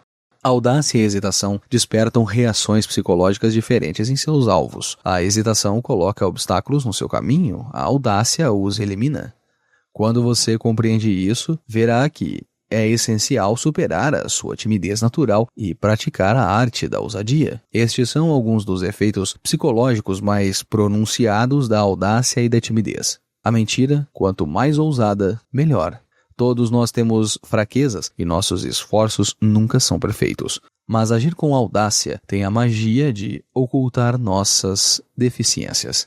Os trapaceiros sabem que, quanto maior a ousadia de uma mentira, mais conveniente ela é. A audácia descarada torna a história mais verídica, distraindo a atenção das suas incoerências. Ao colocar em prática uma trapaça ou participar de algum tipo de negociação, vá mais longe do que planejou.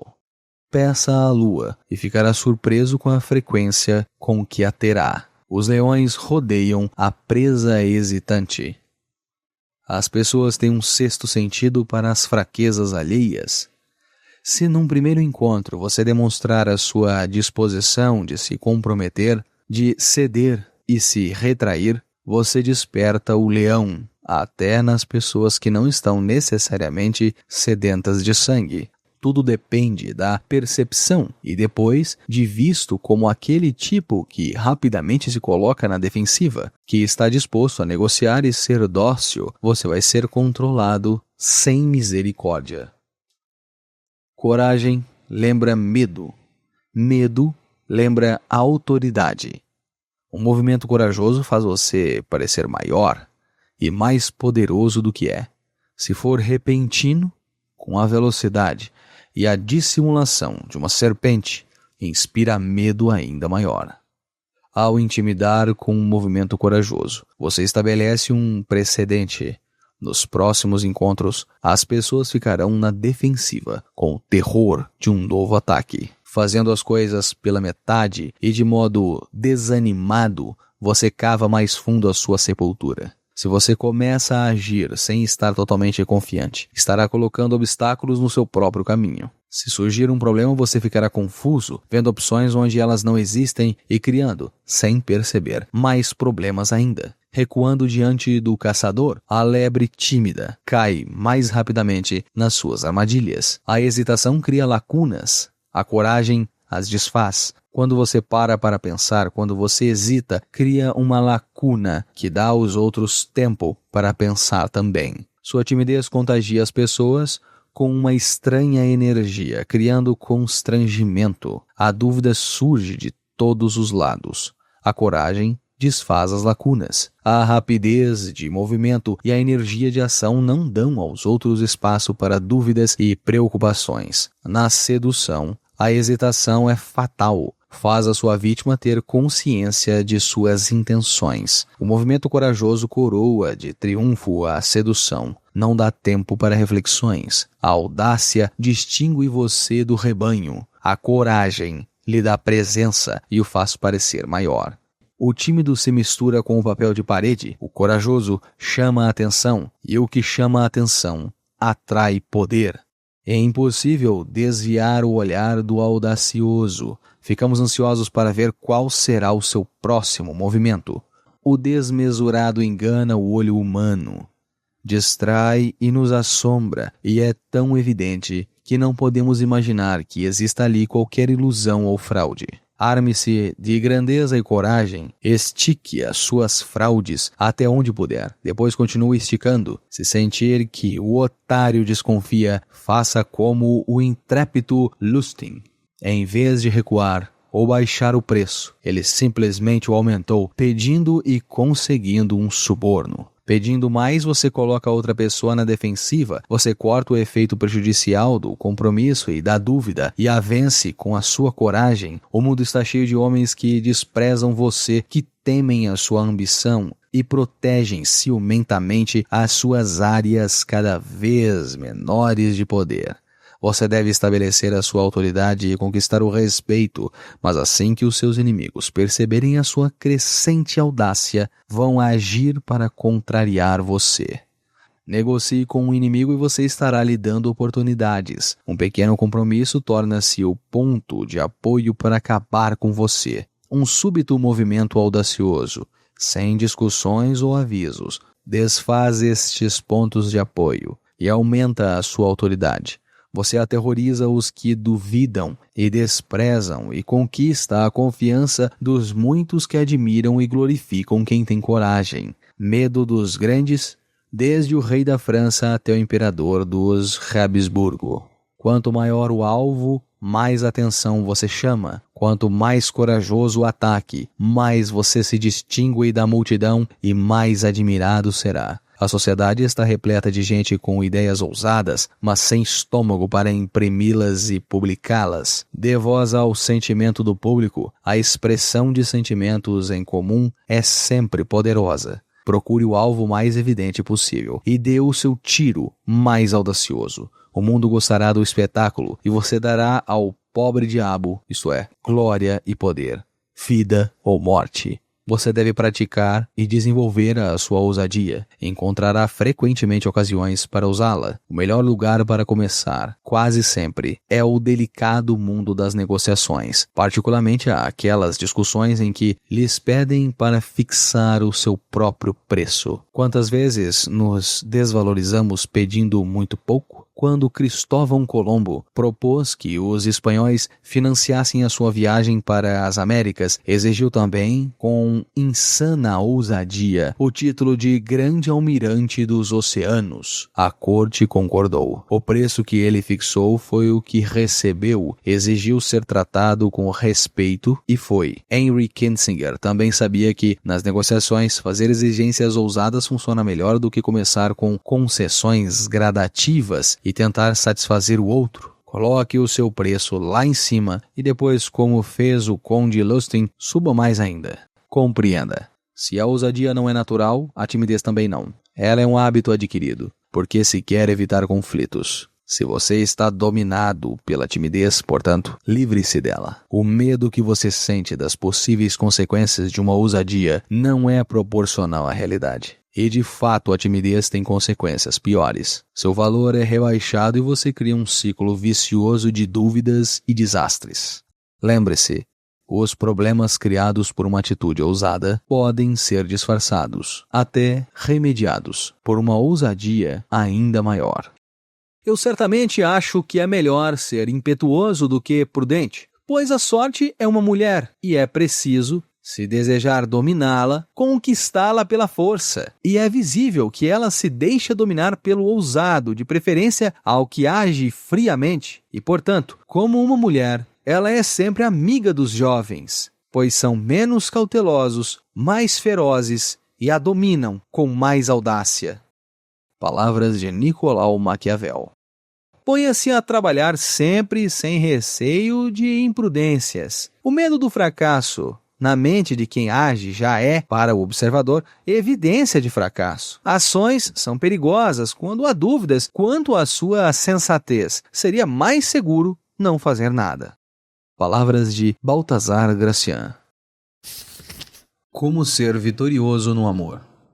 Mas com aqueles que tocam seu coração, notei que você é tímido. Esta qualidade pode afetar uma burguesa, mas você deve usar outras armas para atacar o coração de uma mulher do mundo. Eu lhe digo em nome das mulheres, não há uma só de nós que não prefira uma leve indelicadeza à demasia consideração. Os homens perdem mais corações pela falta de jeito do que a virtude o salva. Quanto mais tímido um amante se mostra, mais o nosso orgulho se preocupará em espiaçá-lo. Ou seja, quanto mais respeito ele tiver pela nossa resistência, mais respeito exigiremos dele. Gostaríamos de dizer aos homens: por piedade, não nos suponham tão virtuosas, vocês nos forçam a exagerar. Estamos continuamente lutando para esconder o fato de que permitimos ser amadas. Coloque uma mulher em posição de dizer que ela cedeu apenas a uma espécie de violência ou uma surpresa, convença-a de que você não a subestima e eu responderei por ela. Um pouco mais de coragem da sua parte deixaria os dois à vontade. Lembre-se do Mr. de la Rochefoucauld, lhe disse recentemente: um homem sensato apaixonado pode agir como um louco, mas ele não deve nem pode agir como um idiota.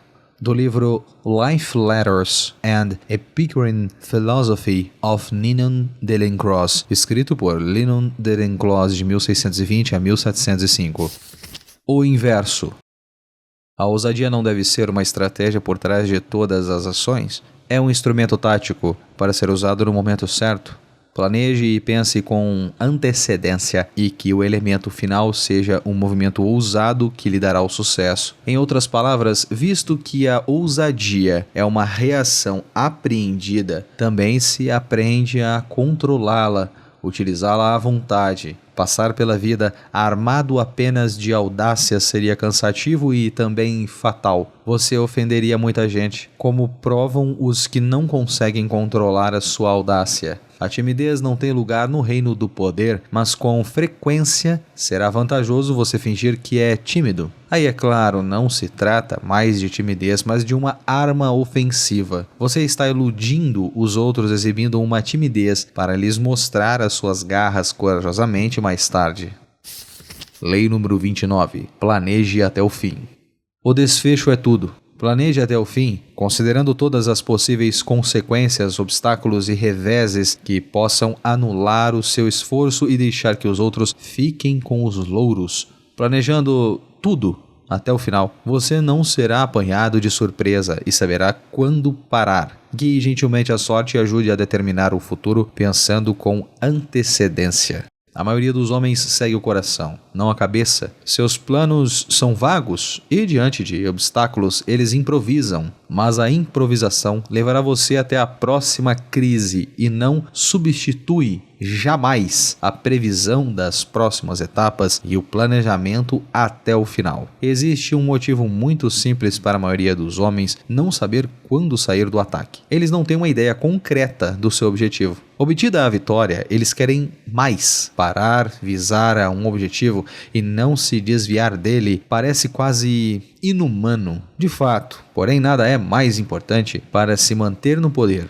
Quem exagera nos seus triunfos cria uma reação que inevitavelmente leva a um declínio. A única solução é planejar a longo prazo. Prever o futuro com a mesma clareza dos deuses no Monte Olimpo, que vem através das nuvens o desfecho de todas as coisas. Segundo a cosmologia dos antigos gregos, os deuses tiram a visão total do futuro. Eles viam tudo o que aconteceria nos mínimos e intrincados detalhes. Os homens, por sua vez, eram vítimas do destino, prisioneiros do momento e das suas emoções. Incapazes de ver além do perigo imediato, heróis como Ulisses, capaz de enxergar além do presente e planejar vários passos com antecedência, pareciam desafiar o destino. Aproximar-se dos deuses da sua capacidade de determinar o futuro, a comparação continua válida. Quem pensa com antecedência e pacientemente conduz seus planos à realização. Parece ter um poder divino. Como a maioria das pessoas está presa demais nos momentos para planejar com este tipo de previsão, a capacidade de ignorar perigos e prazeres imediatos se traduz em poder. É o poder de ser capaz de superar a tendência natural humana de reagir às coisas conforme elas vão acontecendo. Em vez de treinar, dar um passo atrás, imaginar as coisas maiores tomando forma além do seu campo imediato de visão, as pessoas na sua maioria acreditam que têm consciência do futuro, que estão planejando e pensando com antecedência. Em geral, se iludem. Na verdade, o que elas fazem é sacudir aos seus próprios desejos, ao que elas querem que o futuro seja. Seus planos são vagos, baseados na imaginação e não na realidade. Elas podem acreditar que estão pensando em tudo até o fim, mas estão, na verdade, focalizando apenas no final feliz e se iludindo com a força do seu desejo. Os perigos remotos que avultam à distância, se pudermos vê-los tomando forma, quantos enganos evitaríamos? Quantos planos abortaríamos instantaneamente se percebêssemos que, evitando um pequeno perigo, só fazemos cair em outro maior? Há tanto poder, não no que você faz, mas no que você não faz, naquelas ações tolas e precipitadas de que você se abstém antes que elas o metam em maiores confusões. Planeje todos os detalhes antes de agir. Não permita que a indefinição dos seus planos lhe cause problemas. Haverá consequências não previstas? Surgirão novos inimigos? Alguém vai tirar proveito do teu esforço? Finais infelizes são muito mais comum do que os finais felizes. Não se deixe iludir pelo final feliz que você está imaginando. As eleições de 1848 na França se resumiram em uma luta entre Louis Adolphe Thiers, o homem da ordem, e o general Louis Eugène Cavaignac, o agitador de direita. Quando Thiers percebeu que tinha ficado inevitavelmente para trás nesta corrida, procurou desesperado uma solução. Seu olhar caiu sobre Louis Bonaparte, sobrinho neto do grande Napoleão e um modesto representante do parlamento. Este Bonaparte parecia meio imbecil, mas bastava o seu nome para elegê-lo num país que ansiava por um governante forte. Ele seria uma marionete nas mãos de Thyrse e no final seria empurrado para fora de cena. A primeira parte do plano funcionou perfeitamente e Napoleão foi eleito com grande vantagem. O problema foi que Thyrse não previu um fato muito simples. O imbecil era na realidade um homem de enorme ambição. 3 anos depois ele dissolveu o parlamento, declarou-se imperador e governou a França por mais 18 anos, para o horror de Thyrse e o seu partido. O desfecho é tudo. É ele que determina quem fica com a glória, o dinheiro, o prêmio. O seu desfecho deve ser cristalino e você não deve perdê-lo de vista. Você deve também descobrir como se livrar dos abutres que ficam rondando lá em cima, tentando sobreviver das carcaças de sua criação. E você deve prever as muitas crises possíveis que o tentarão a improvisar. Bismarck venceu estes perigos porque planejou até o fim, manteve o curso em meio a todas as crises e jamais deixou que lhes roubassem a glória, alcançando o seu objetivo. Ele se encolheu como uma tartaruga no casco. Este tipo de autocontrole é divino. Quando você prevê várias etapas com antecedências e planeja seus movimentos até o fim, não será mais tentado pela emoção ou pelo desejo de improvisar. Sua lucidez o livrará da ansiedade e da indefinição, que é a razão básica de tantos deixarem de concluir com sucesso as suas ações. Você enxerga o desfecho e não tolera desvios. Não entrar é tão mais fácil do que ter de sair. Devemos agir ao contrário do junco, que ao primeiro despontar lança uma haste longa e reta, mas depois, com que exausto, faz vários nós densos, indicando que não possui mais o vigor e o impulso original. É melhor começar gentil e tranquilamente, poupando o fôlego para o embate e os golpes vigorosos para concluir o nosso trabalho. No início, nós é que orientamos os negócios e os mantemos em nosso poder, mas frequentemente, uma vez colocados em ação, são eles que nos guiam e nos arrastam. Palavras de Montaigne, 1533 a 1592. Veja o desfecho. Não importa o que esteja considerando, com frequência Deus permite a um homem de felicidade para em seguida arruiná-lo totalmente. O livro As Histórias, de Heródoto, século V a.C. Quem procura videntes para saber o futuro está se privando, inconscientemente, de uma sugestão interior 1000 vezes mais precisa do que qualquer coisa que eles possam dizer. Palavras de Walter Benjamin, de 1892 a 1940. A experiência mostra que, prevendo com bastante antecedência os passos a serem dados, é possível agir rapidamente na hora de executá-los. Palavras do cardeal Richelieu, de 1585 a 1642. O inverso. Entre as estratégias, já é comum a ideia de que o seu plano deve incluir alternativas e ter uma certa flexibilidade. Não há dúvida quanto a isso. Se você se prende a um plano com muita rigidez, não será capaz de lidar com as súbitas mudanças na sorte. Depois de examinar as possibilidades futuras e decidir qual é a sua meta, você deve aumentar as alternativas e estar aberto a novos caminhos para chegar até lá. A maioria das pessoas, no entanto, perde menos com o excesso de planejamento e rigidez do que com a indefinição e a tendência a improvisar constantemente diante das circunstâncias. Portanto, não há motivo para se cogitar no inverso desta lei, pois nada se ganha recusando-se a pensar no futuro e planejar tudo até o fim. Pensando com bastante clareza e antecedência, você verá que o futuro é incerto e que deve estar disposto a fazer adaptações. Só um objetivo claro e um plano de longo alcance lhe dará esta liberdade. Lei número 30. Faça suas conquistas parecerem fáceis. Seus atos devem parecer naturais e fáceis. Toda a técnica e o esforço necessário para sua execução e também os truques devem estar dissimulados. Quando você age sem se esforçar, como se fosse capaz de muito mais. Não caia na tentação de revelar o trabalho que você teve. Isso só despertará dúvidas. Não ensine a ninguém os seus truques ou eles serão usados contra você. Como uma pessoa de poder, você deve pesquisar e praticar exaustivamente antes de aparecer em público, no palco ou em outro lugar qualquer. Jamais exponha o suor e o esforço por trás de sua pose. Há pessoas que pensam que esta exposição mostrará que são honestas e diligentes, mas na verdade só parecerão mais fracas, como se bastasse a prática e o esforço para qualquer um fazer o que elas fizeram, ou como se não estivessem à altura da tarefa. Guarde para você o seu esforço e os seus truques, e parecerá ter a graça e a facilidade de um deus.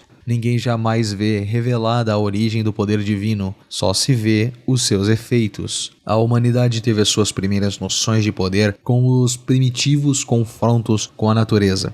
Um relâmpago riscando o céu, uma súbita enchente, a rapidez e ferocidade de um animal selvagem, essas forças não exigiriam pensamento nem planejamento. Elas nos assombravam com a sua repentina aparição, sua graciosidade e seu poder sobre a vida e a morte. E esta continua sendo o tipo de poder que estamos sempre querendo imitar. Usando a ciência e a tecnologia, recriamos a velocidade e o poder sublime da natureza, mas falta alguma coisa. Nossas máquinas são barulhentas e desajeitadas. Elas revelam o esforço que fazem. Até as melhores criações da tecnologia não anulam a nossa admiração por coisas que se movem rápida e facilmente. O poder que as crianças têm de nos fazer ceder às suas vontades vem de um tipo de encanto sedutor que sentimos na presença de uma criatura menos reflexiva e mais graciosa do que nós. Não podemos voltar a este estado, mas se pudermos criar a aparência desse tipo de facilidade, despertaremos nos outros a reverência primitiva que a natureza sempre evoca na humanidade. Um dos primeiros escritores europeus a expor este princípio vinha de um dos ambientes mais antinaturais, a corte renascentista. Em O Livro do Cortesão, publicado em 1528, Baldassare Castiglione descreveu os modos altamente elaborados e sofisticados do perfeito cidadão palaciano. E, no entanto, explica Castiglione, o cortesão deve executar estes gestos com o que ele chama de espresatura, a capacidade de fazer o que é difícil parecer fácil. Ele recomenda ao cortesão que pratique em tudo um certo descaso que dissimula o talento artístico e torna o que se diz e o que se faz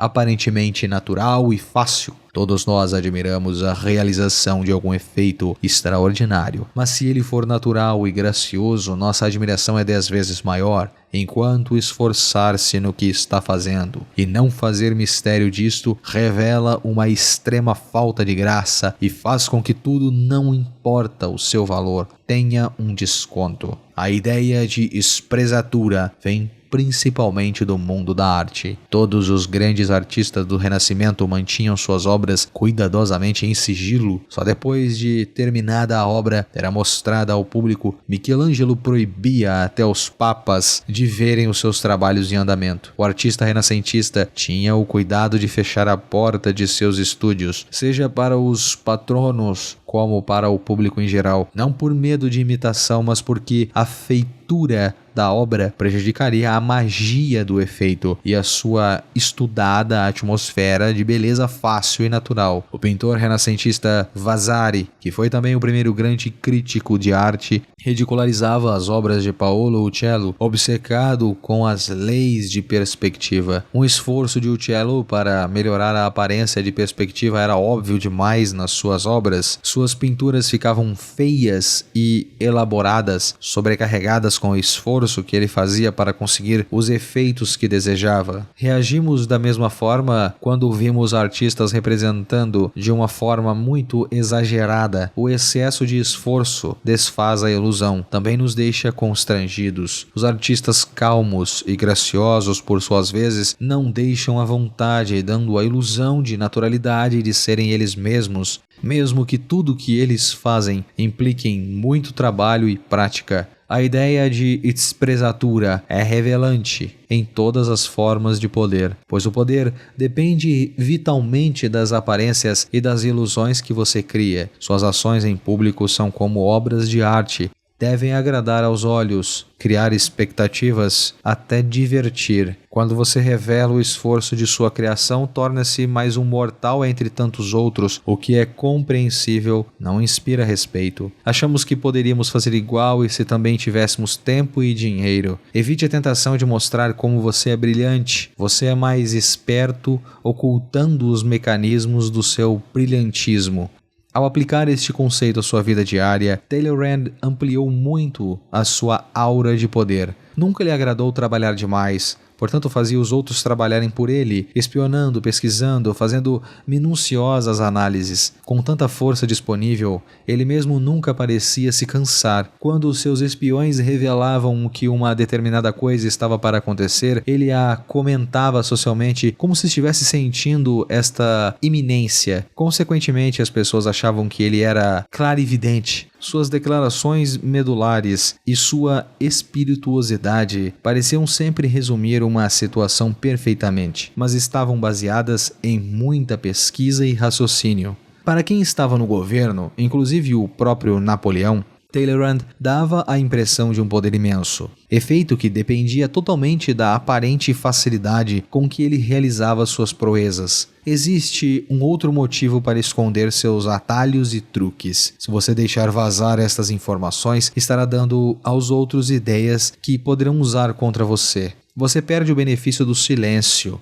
Tendemos a querer que o mundo saiba o que fizemos. Queremos recompensar a nossa vaidade, conquistando aplausos por nossos esforços e brilhantismo. E até mesmo queremos simpatia pelas horas que levamos para fazer a nossa obra-prima. Aprenda a controlar esta tendência e dar com a língua nos dentes, pois o seu efeito será quase sempre o oposto do esperado. Lembre-se, quanto mais misteriosas as suas ações, maior será o seu poder. Você fica parecendo a única pessoa capaz de fazer o que você faz, e a aparência de ser possuidor de um talento exclusivo tem um poder imenso. Finalmente, como você consegue as coisas com graça e facilidade, as pessoas acham sempre que, esforçando-se, você poderia fazer mais. Isto desperta não só admiração, como um certo temor. Seus poderes são ilimitados. Ninguém sabe até onde eles chegarão.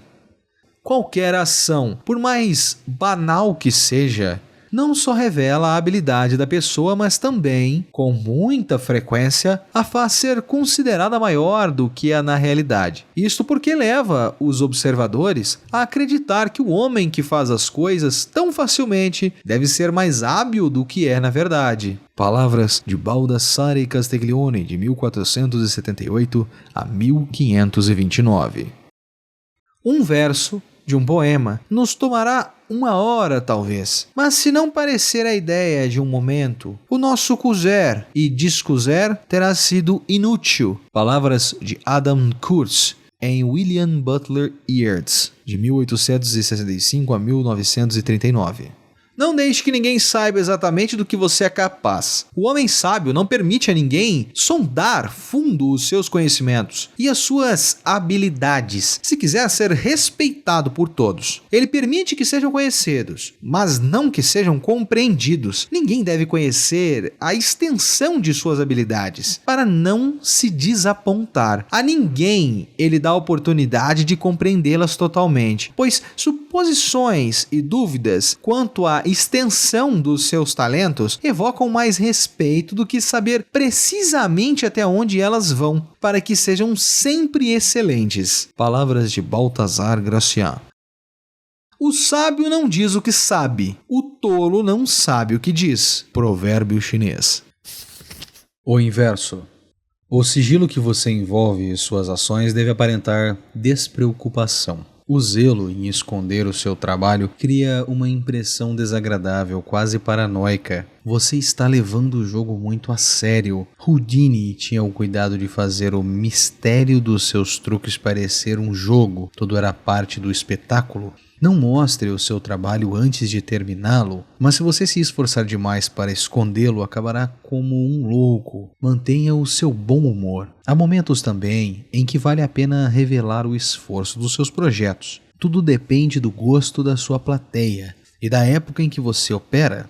P.T. Barnum percebeu que o público queria participar dos seus espetáculos e adorava entender os seus truques em parte. Talvez porque ao espírito democrático americano agradasse desmascarar implicitamente quem ocultava das massas a origem do seu poder. O público também apreciava o humor e a honestidade do showman. Barnum chegou ao exagero de publicar as suas próprias mistificações na sua popular autobiografia escrita no auge da carreira. Desde que a revelação parcial do truque e técnicas seja cuidadosamente planejada e não resulte de uma necessidade incontrolável de dar com as línguas nos dentes, é o máximo da esperteza. Dá à plateia a ilusão de ser superior e de participar, mesmo que grande parte do que você faz ninguém veja. Lei número 31. Controle as opções. Quem dá as cartas é você. As melhores trapaças são as que parecem deixar ao outro uma opção. Suas vítimas acham que estão no controle, mas na verdade são suas marionetes. Dê às pessoas opções que sempre resultem favoráveis a você. Force-as a escolher entre o menor de dois males, ambos atendendo ao seu propósito. Coloque-as num dilema, não terão escapatória. Palavras como liberdade, opções e escolhas evocam possibilidades muito além dos seus reais benefícios. Examinando bem, as nossas opções no mercado, nas urnas, nos empregos, tendem a ser incrivelmente limitadas. Quase sempre trata-se de escolha entre A e B. O resto do alfabeto não entra. No entanto, se houver a mais leve miragem de opções lá longe, raramente tentamos ver as que faltam. Nós escolhemos, entre aspas, acreditar que o jogo é limpo e que mantemos a nossa liberdade. Preferimos não pensar muito no alcance de nossa liberdade de escolhas. Essa falta de vontade de sondar a limitação das nossas opções vem do fato de que liberdade em excesso gera ansiedade. A frase, entre aspas, opções ilimitadas soa infinitamente promissora, mas na verdade as opções ilimitadas nos deixariam paralisados e perturbariam a nossa capacidade de optar. O nosso leque reduzido de opções é confortável. Com isso, o esperto e o ardiloso ganham enormes oportunidades para trapacear. Quem está escolhendo entre duas alternativas acha difícil acreditar que está sendo manipulado ou enganado. Não vê que você está lhe permitindo uma pequena porção de livre-arbítrio em troca de imposição muito mais forte do seu próprio arbítrio. Definir um leque estreito de opções, portanto, deve sempre fazer parte das suas trapaças. Existe um ditado: o pássaro que entra na gaiola, por sua livre vontade, canta melhor. Estas são algumas das formas mais comuns de controle de opções. Disfarce as opções. A técnica preferida de Henry Kissinger. Como secretário de Estado do presidente Richard Nixon, Kissinger se considerava mais bem informado do que o seu chefe e acreditava que na maioria das situações era capaz de decidir melhor sozinho. Mas se tentasse determinar a política, ofenderia ou, quem sabe, irritaria um homem notoriamente inseguro. Assim, Kissinger sugeria 3 ou 4 opções de ações para cada situação e as apresentava de tal forma que a sua preferida sempre parecia ser a melhor, comparada com as outras. Seguidas vezes, Nixon mordeu a isca, jamais desconfiando que estava sendo induzido por Kissinger. Era um artifício excelente para usar com o mestre inseguro. Force o resistente.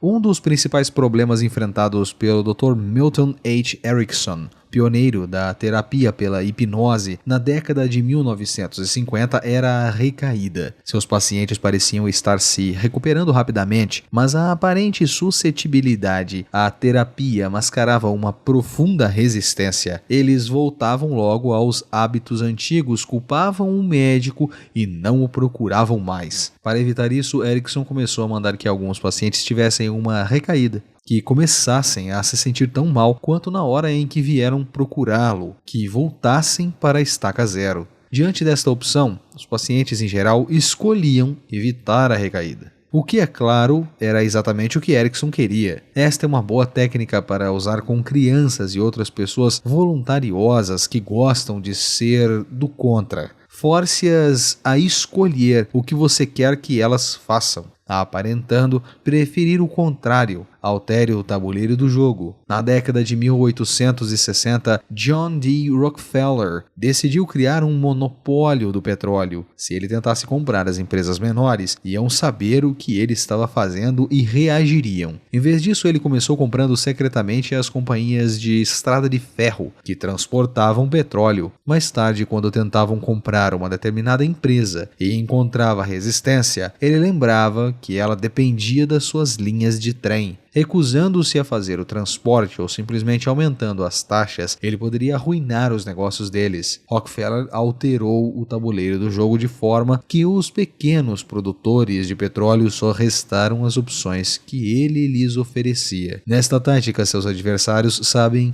que estão sendo forçados, mas não importa, a técnica funciona com aqueles que resistem a qualquer custo. Opções reduzidas.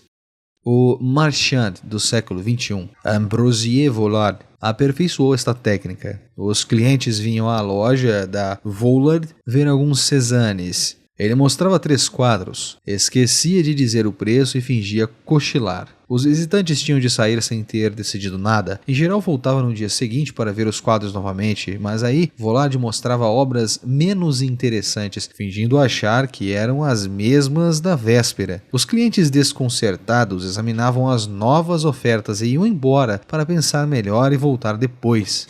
Mas uma vez a cena se repetia, Vollard mostrava quadros de qualidade ainda mais inferior. Finalmente, os compradores percebiam que era melhor pegar o que ele estava mostrando, porque amanhã poderiam ter de se satisfazer com algo pior, talvez até mais caro. Uma variação desta técnica é elevar o preço todas as vezes que o comprador hesitar, adiando a decisão para o dia seguinte. É uma excelente tática de negociação com os indecisos crônicos, que vão achar que é melhor comprar hoje do que esperar até amanhã.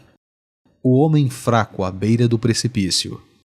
Os fracos são os mais fáceis de manobrar, controlando suas opções. O cardeal de Retz, o grande agitador do século XVII, serviu como assistente extraoficial do Duque de Orleans, que era notoriamente indeciso. Era uma luta constante tentar convencer o Duque a agir. Ele hesitava, pensava as opções e aguardava até o último momento, provocando úlceras nas pessoas que viviam à sua volta. Mas Retz descobriu um jeito de lidar com ele. Descrevia todos os tipos de perigos, exagerando-os ao máximo, até que o Duque visse abismos se abrindo em todas as direções, exceto uma, a que Retz o estava forçando a seguir. Esta tática é semelhante à de disfarçar as opções, mas com os fracos você precisa ser mais agressivo. Trabalhe com as emoções deles, use o medo e o terror para forçá-los a tomar uma atitude. Tente a razão e eles sempre encontrarão um jeito de deixar para depois. Irmãos no crime. Esta é uma técnica tradicional de tramicagem. Você atrai suas vítimas para algum esquema criminoso, criando entre vocês um vínculo de sangue e culpa. Eles participam de sua fraude, cometem um crime, ou acham que cometem, e são facilmente manipulados. Serge Stravinsky, um grande tambiqueiro francês da década de 1920, envolveu o governo de tal forma nas suas fraudes e trapaças que o Estado não ousou processá-lo e escolheu, entre aspas, deixá-lo em paz. É mais sensato envolver nas suas fraudes aquela pessoa que mais poderá prejudicá-lo se você falhar. Este envolvimento pode ser sutil. A simples suposição de estar envolvidos estreitará suas opções e comprará o seu silêncio. As garras de um dilema. Esta ideia foi demonstrada na famosa Marcha sobre a Geórgia do general William Sherman durante a Guerra Civil Americana. Embora os confederados soubessem em que direção Sherman estava indo, eles nunca sabiam se ele estaria pela direita ou pela esquerda, pois ele dividia seus exércitos em 2 alas e, desviando-se de uma, eles enfrentavam a outra. Esta é uma técnica clássica usada pelos advogados nos julgamentos. O advogado leva as testemunhas a decidir entre 2 explicações possíveis para o que aconteceu. ambas fragilizando a sua história. Elas têm de responder às perguntas do advogado, mas tudo o que dizem as incrimina. A chave para este movimento é atacar rapidamente. Não deixar que as vítimas tenham tempo para pensar na sua escapatória. Enquanto tentam resolver o dilema, cavam o próprio túmulo. Compreenda. Na luta contra os seus rivais, em geral é necessário que você os magoe. Se você for nitidamente o agente da punição deles, espere um contra-ataque, espere a vingança. Se, no entanto, eles acharem que são eles mesmos os agentes do seu próprio infortúnio, vão se submeter quietos. Quando Ivan, o Terrível, trocou Moscou por uma cidadezinha no campo, os cidadãos que pediram para voltar concordaram com suas exigências de poder absoluto. No futuro, eles se ressentiram menos com o terror que ele desencadeou por todo o país, porque afinal de contas, eles é quem lhe tinham dado este poder. Por isso é sempre bom deixar que a vítima escolha o veneno, e dissimular ao máximo que você quem está lhe oferecendo. Pois as feridas e todos os outros males que os homens infligem a si próprios espontaneamente e por sua livre escolha são a longo prazo menos dolorosos do que os infligidos por outras pessoas. Palavras de Nicolau Maquiavel, de 1469 a 1527. O Mentiroso. Era uma vez na América um rei que, sentindo-se num estranho estado de espírito e precisando se divertir um pouco, enviou arautos por todo o reino, proclamando o seguinte: Ouçam todos! Aqueles que provar ser o maior mentiroso da Armênia receberá uma maçã de ouro das mãos de Sua Majestade o Rei.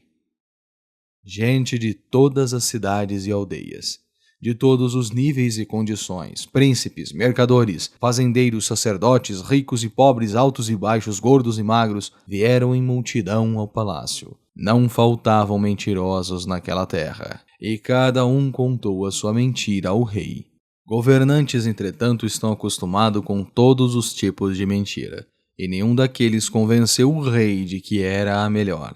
Ele começou a se cansar com este tipo de esporte e já estava pensando em cancelar a competição sem declarar um vencedor. Quando apareceu diante dele um homem pobre e esfarrapado, carregando debaixo do braço uma grande ânfora de barro. "O que posso fazer por você?" perguntou a Sua Majestade. "Senhor", disse o homem, ligeiramente espantado. "Sem dúvida, não se recorda? Deve-me um pote de ouro e vim pegá-lo." "Você é um grande mentiroso", exclamou o rei. "Não lhe devo nada." "Um grande mentiroso eu sou?" disse o homem pobre. "Então me dê a maçã de ouro." O rei, percebendo que o homem estava tentando lhe passar a perna: Não, você não é mentiroso." "Então me dê um pote de ouro que me deve, senhor", disse o homem. O rei se viu num dilema. Ele entregou a maçã de ouro. Este é um conto e uma fábula do folclore armênio Charles Downing, de 1993. O inverso. O controle das opções tem um só propósito: despistá-lo como agente do poder e punição. A tática funciona melhor, portanto, com aqueles cujo poder é frágil, que são incapazes de agir abertamente sem despertar suspeitas, ressentimento e raiva. Até como regra geral, raramente é sensato ser visto exercendo o poder de maneira direta e prepotente, não importa o quanto você seja seguro ou importante. Por outro lado, ao limitar as opções dos outros, você às vezes limita as suas. Há situações em que é mais vantajoso deixar seus rivais com mais liberdade. Vendo-os agir, você tem ótimas oportunidades para espionar, reunir informações e planejar suas fraudes. Um banqueiro do século XIX, James Rothschild, gostava deste método. Ele sabia que se tentasse controlar os movimentos dos adversários, perderia a chance de observar as suas estratégias e planejar uma ação mais eficaz. Quanto mais liberdade ele lhes dava a curto prazo, mais poderia impor a sua vontade a longo prazo. Lei 32. Desperte a fantasia das pessoas.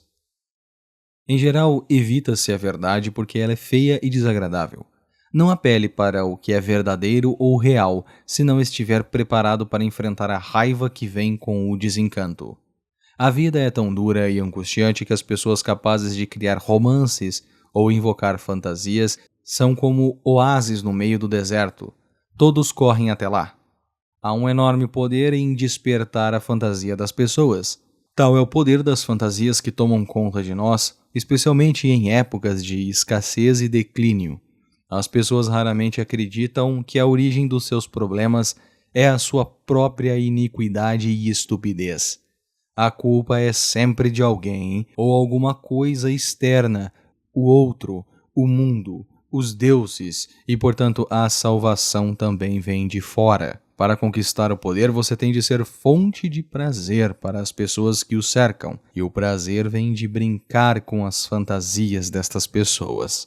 Não lhes prometa uma melhoria gradual por meio do trabalho árduo. Pelo contrário, prometa-lhes a lua, a grande e súbita transformação, o pote de ouro. A fantasia não atua sozinha. Ela exige a rotina como pano de fundo. É a opressão da realidade que permite a fantasia enraizar-se e florescer. Na Veneza do século XVI, a realidade era o declínio e a perda de prestígio. A fantasia correspondente descrevia uma súbita recuperação das glórias passadas através do milagre da alquimia. Quem consegue tecer com os fios da dura realidade uma fantasia tem acesso a poderes incalculáveis. Na busca pela fantasia que vai dominar as massas, portanto, fique de olho nas trivialidades que pesam tanto sobre todos nós. Não se distraia com o retrato glamuroso que as pessoas fazem de si mesmas e das suas vidas. Pesquise o que realmente as aprisiona. Uma vez descobrindo isso, você tem a chave mágica que colocará em suas mãos um grande poder. Embora os tempos e as pessoas mudem, vamos examinar algumas das realidades opressivas que não mudam e as oportunidades de poder que elas proporcionam. A realidade. A mudança é lenta e gradual. Exige muito trabalho, um pouco de sorte, uma quantidade razoável de sacrifício pessoal e muita paciência. A fantasia. Uma transformação repentina provocará uma mudança total no destino de uma pessoa, evitando o trabalho, a sorte, o sacrifício pessoal e a demora de um só golpe fantástico. Esta é a fantasia por excelência dos charlatões que até hoje ficam nos rondando. Prometa uma grande e radical mudança da pobreza para a riqueza, da doença para a saúde, da miséria para o êxtase. E você terá seguidores.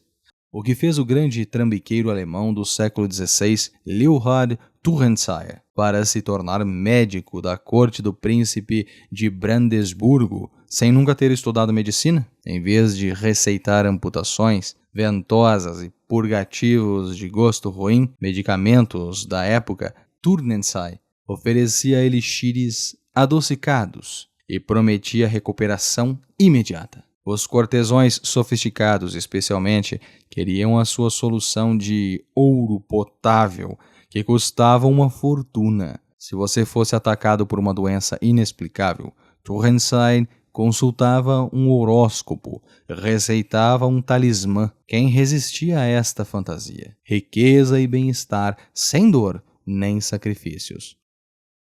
A realidade. A sociedade tem códigos e limites bem definidos. Nós compreendemos estes limites e sabemos que temos que nos mover dentro dos mesmos circuitos familiares dia e noite. A fantasia. Podemos entrar num mundo totalmente novo, de códigos diferentes e com a promessa de aventuras. No início do século XVIII, toda a Londres se alvoroçou com os boatos sobre um estranho misterioso, um jovem chamado George Psalmanazar. Ele acabara de chegar de uma terra que a maioria dos ingleses julgava fantástica, a Ilha de Formosa, hoje Taiwan, na costa da China. Oxford contratou Psalmanazar para ensinar a língua que se falava naquela ilha. Alguns anos depois, ele traduziu a Bíblia e em seguida escreveu um livro, que se tornou logo um best-seller sobre a história e a geografia de Formosa.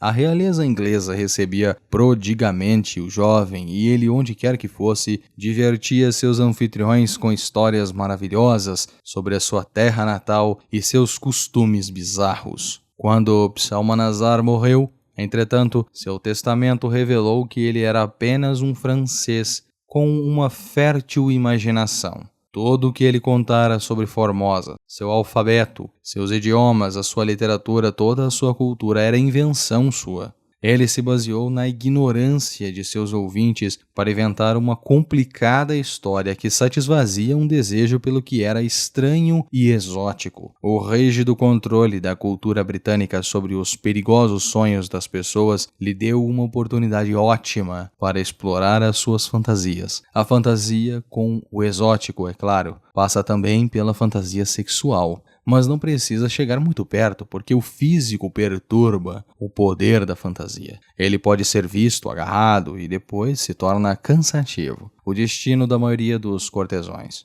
Os encantos físicos da amante só despertam o apetite do seu senhor por prazeres diferentes. É uma nova beleza a ser adorada.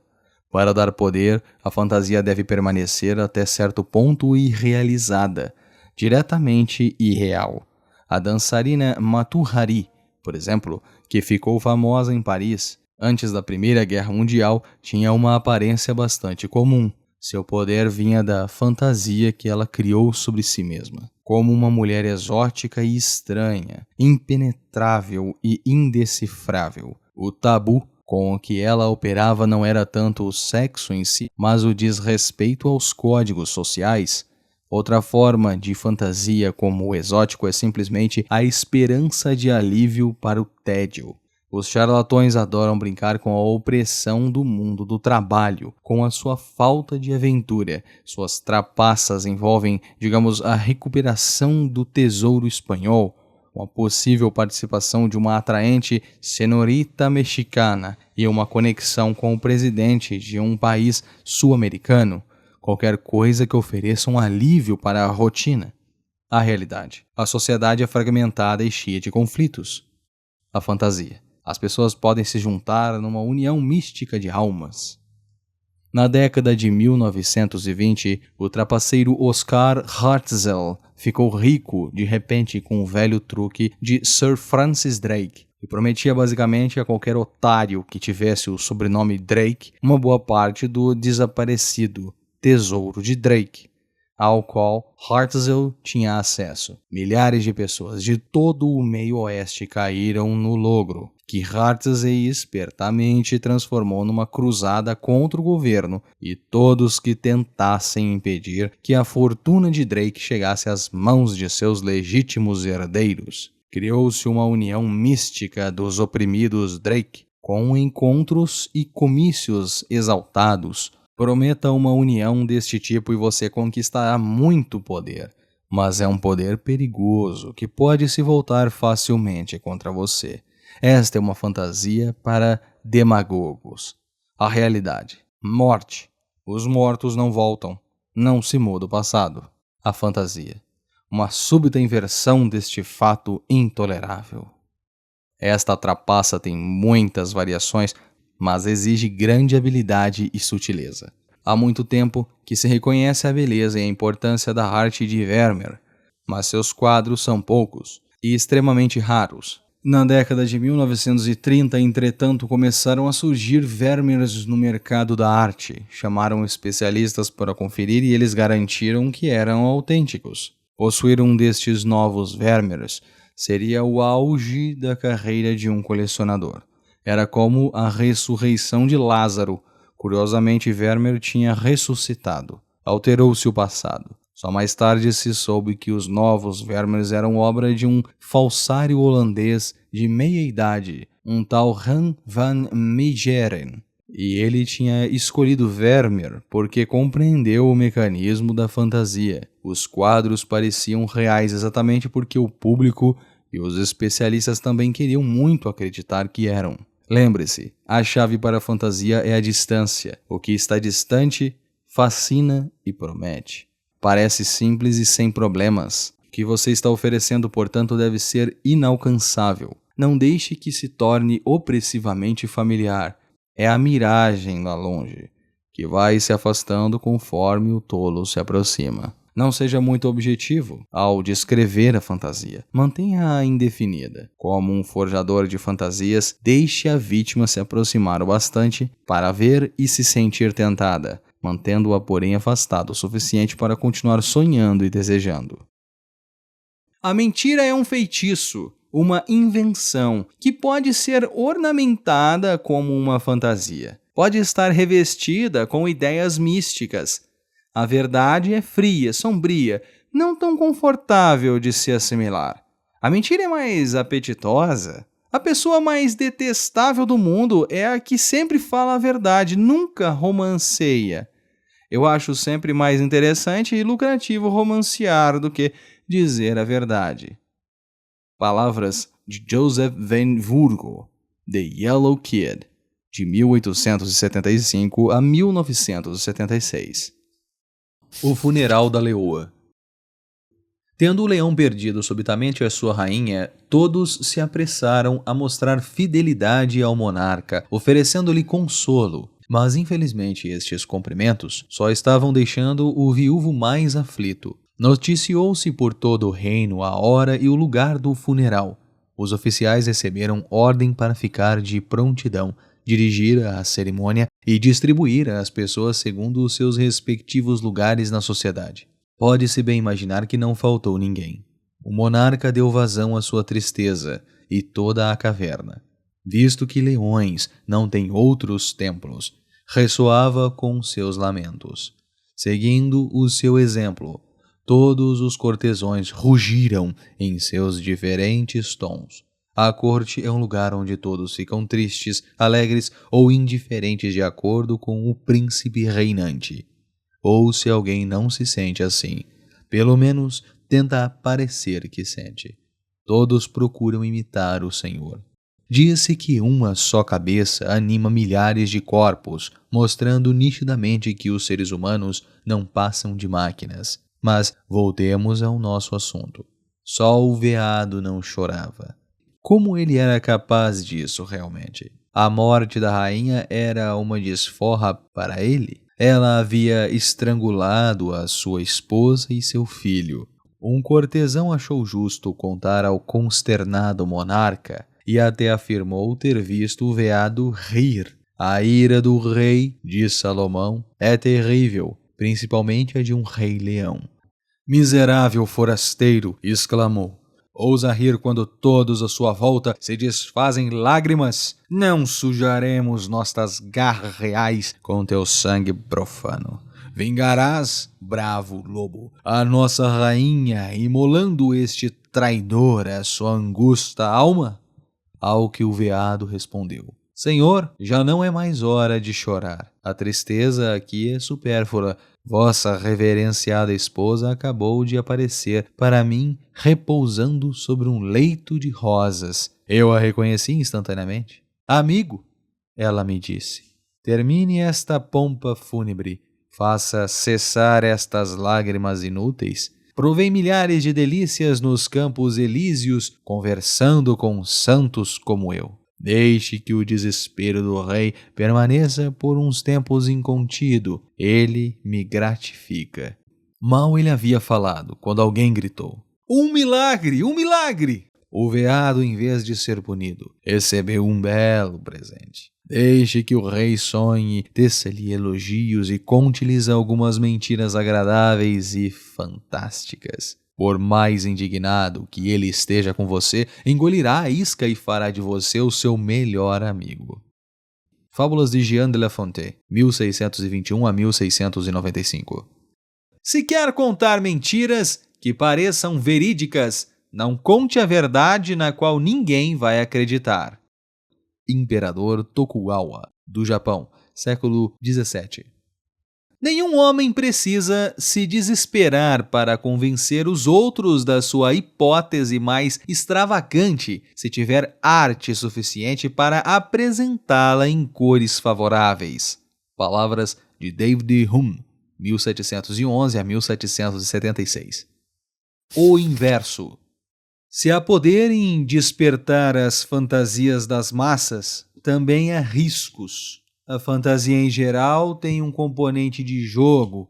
O público percebe, mais ou menos, que está sendo enganado. Mesmo assim, alimenta o sonho. Se diverte e aprecia o afastamento temporário da rotina que você está lhes proporcionando. Portanto, não exagere, não se aproxime demais do ponto onde se espera que você produza resultados. Esse lugar pode ser extremamente arriscado. Uma última coisa, não cometa, jamais, o erro de achar que a fantasia é sempre fantástica. Ela sem dúvida contrasta com a realidade, mas a própria realidade é às vezes tão teatral e estilizada que a fantasia se torna um desejo por coisas simples. A imagem que Abraham Lincoln criou para si mesmo, por exemplo, como um simples advogado provinciano, barbudo, fez dele o presidente do povo. P.T. Barnum criou um ato de grande sucesso com Tom Thumb, um anão travestido de líderes famosos do passado, como Napoleão, e o satirizava maldosamente. O espetáculo agradava a todos até a Rainha Vitória, porque apelava para a fantasia da época. Basta com os vaidosos governantes da história. O homem comum é que sabe das coisas. Tom Thumb inverteu o modelo familiar de fantasia em que o ideal é o que é estranho e desconhecido. Mas o ato continuava obedecendo à lei, pois a base era a fantasia de que o homem simples não tem problemas e é mais feliz do que o rico e poderoso. Tanto Lincoln quanto Tom Thumb representou o plebeu que se mantinha cuidadosamente à distância. Se você jogar com esta fantasia, deve também ter o cuidado de cultivar o distanciamento e não deixar que a sua persona plebeia se torne familiar demais, ou não se projetará como fantasia. Lei 33. Descubra o ponto fraco de cada um. Todo mundo tem um ponto fraco, uma brecha no muro do castelo. Esta fraqueza, em geral, é uma insegurança, uma emoção ou necessidade incontrolável. Pode também ser um pequeno prazer secreto. Seja como for, uma vez encontrado este ponto nevrálgico, é ali que você deve apertar. Lei número 34. Seja aristocrático ao seu próprio modo. Haja como um rei para ser tratado como tal. A maneira como você se comporta em geral determina como você é tratado. A longo prazo, aparentando ser vulgar ou comum, você fará com que as pessoas o desrespeitem, pois um rei respeita a si próprio e inspira nos outros o mesmo sentimento, agindo com realeza e confiança nos seus poderes. Você se mostra destinado a usar a coroa. Lei número 35. Domine a arte de saber o tempo certo. Jamais demonstre estar com pressa. A pressa atrai a falta de controle de si mesmo e do tempo. Mostre-se sempre paciente, como se soubesse que tudo acabará chegando até você. Torne-se um detetive do momento certo. Fareje o espírito dos tempos, as tendências que o levarão ao poder. Aprenda a despertar quando ainda não é hora e atacar ferozmente quando for propício. Lei 36. Despreze o que não puder ter. Ignorar é a melhor vingança.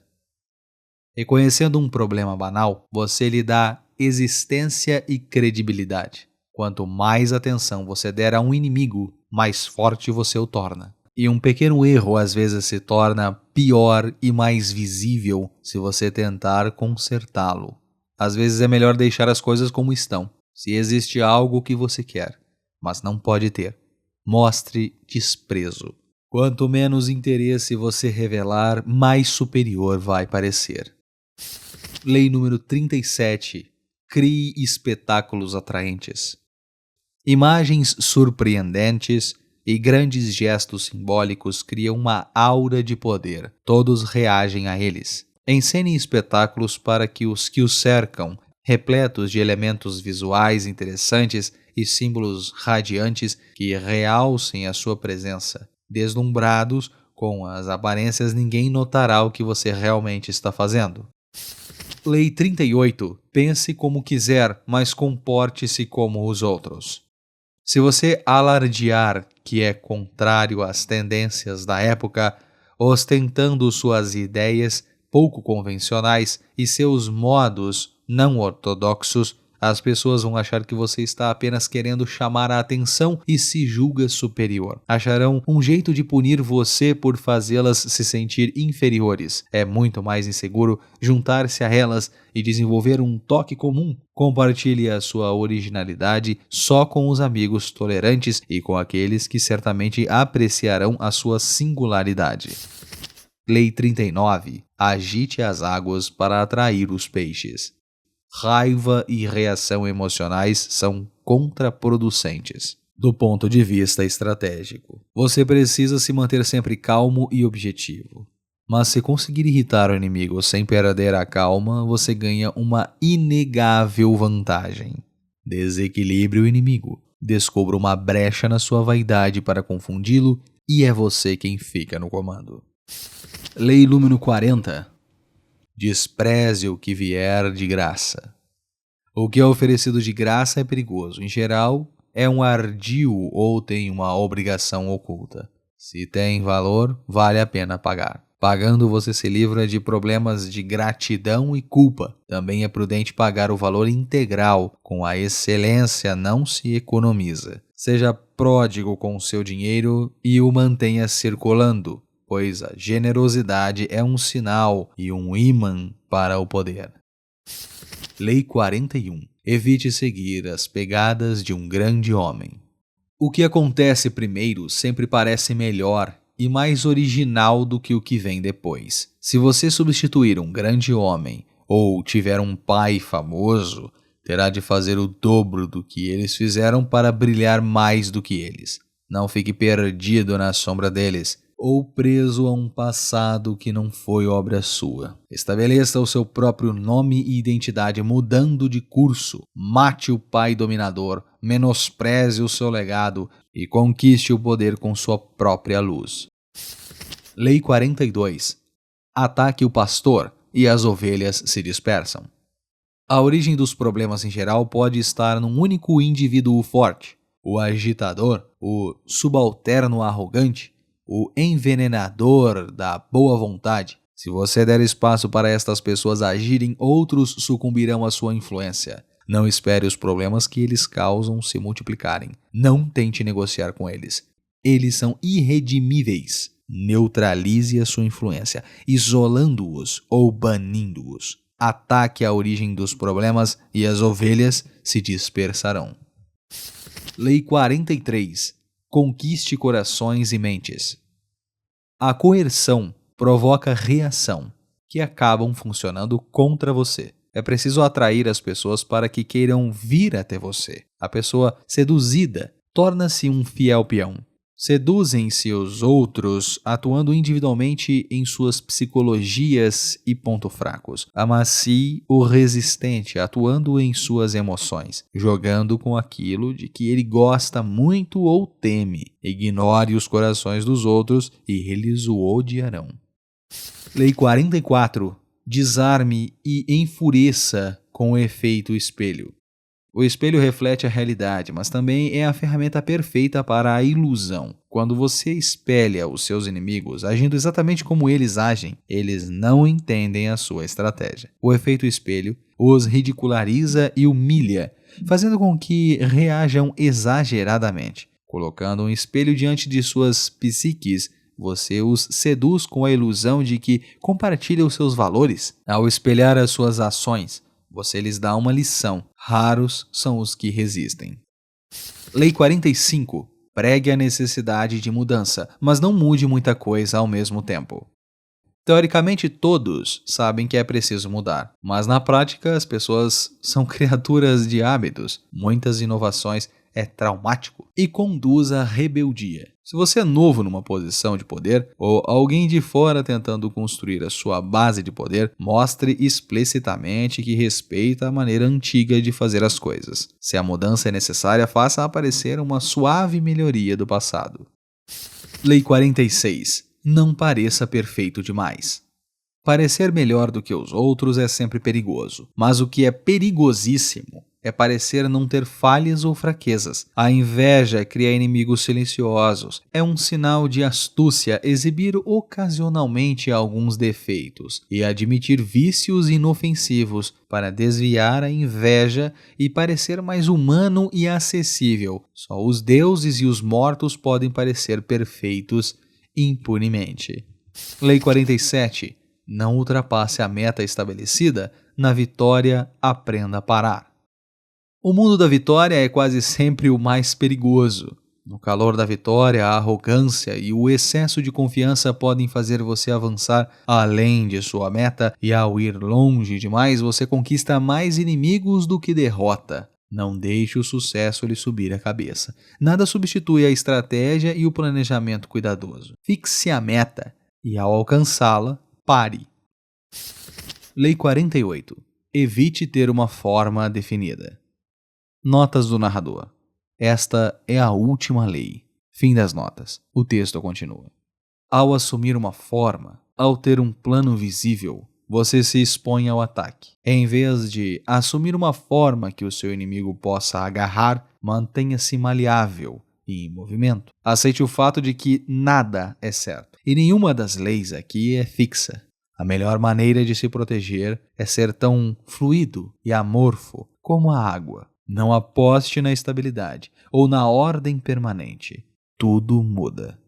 O cronograma das publicações aqui do canal funciona da seguinte forma. Postamos os episódios dos audiolivros aqui no canal a cada 5 dias. Assim você fixa bem o conteúdo e dá tempo de se atualizar. E no final, após todos os episódios estarem postados, publicamos um vídeo único e completo do livro, para que você possa ver tudo de uma vez aqui no canal, ou acesse o nosso blog e baixe o arquivo para poder ver offline. Inscreva-se no canal e ative as notificações para você ser lembrado de quando vai acontecer as nossas reuniões. Eu estou ansioso para essa troca de conhecimento com você. Muito obrigado por ouvir até aqui. Não se esqueça de deixar um comentário sobre o que achou deste episódio. E se tem algum livro dos temas como criatividade, marketing e artes visuais, não deixe de pedir aqui nos comentários. Obrigado por ouvir. Clique para ver o próximo episódio ou confira os vídeos sugeridos.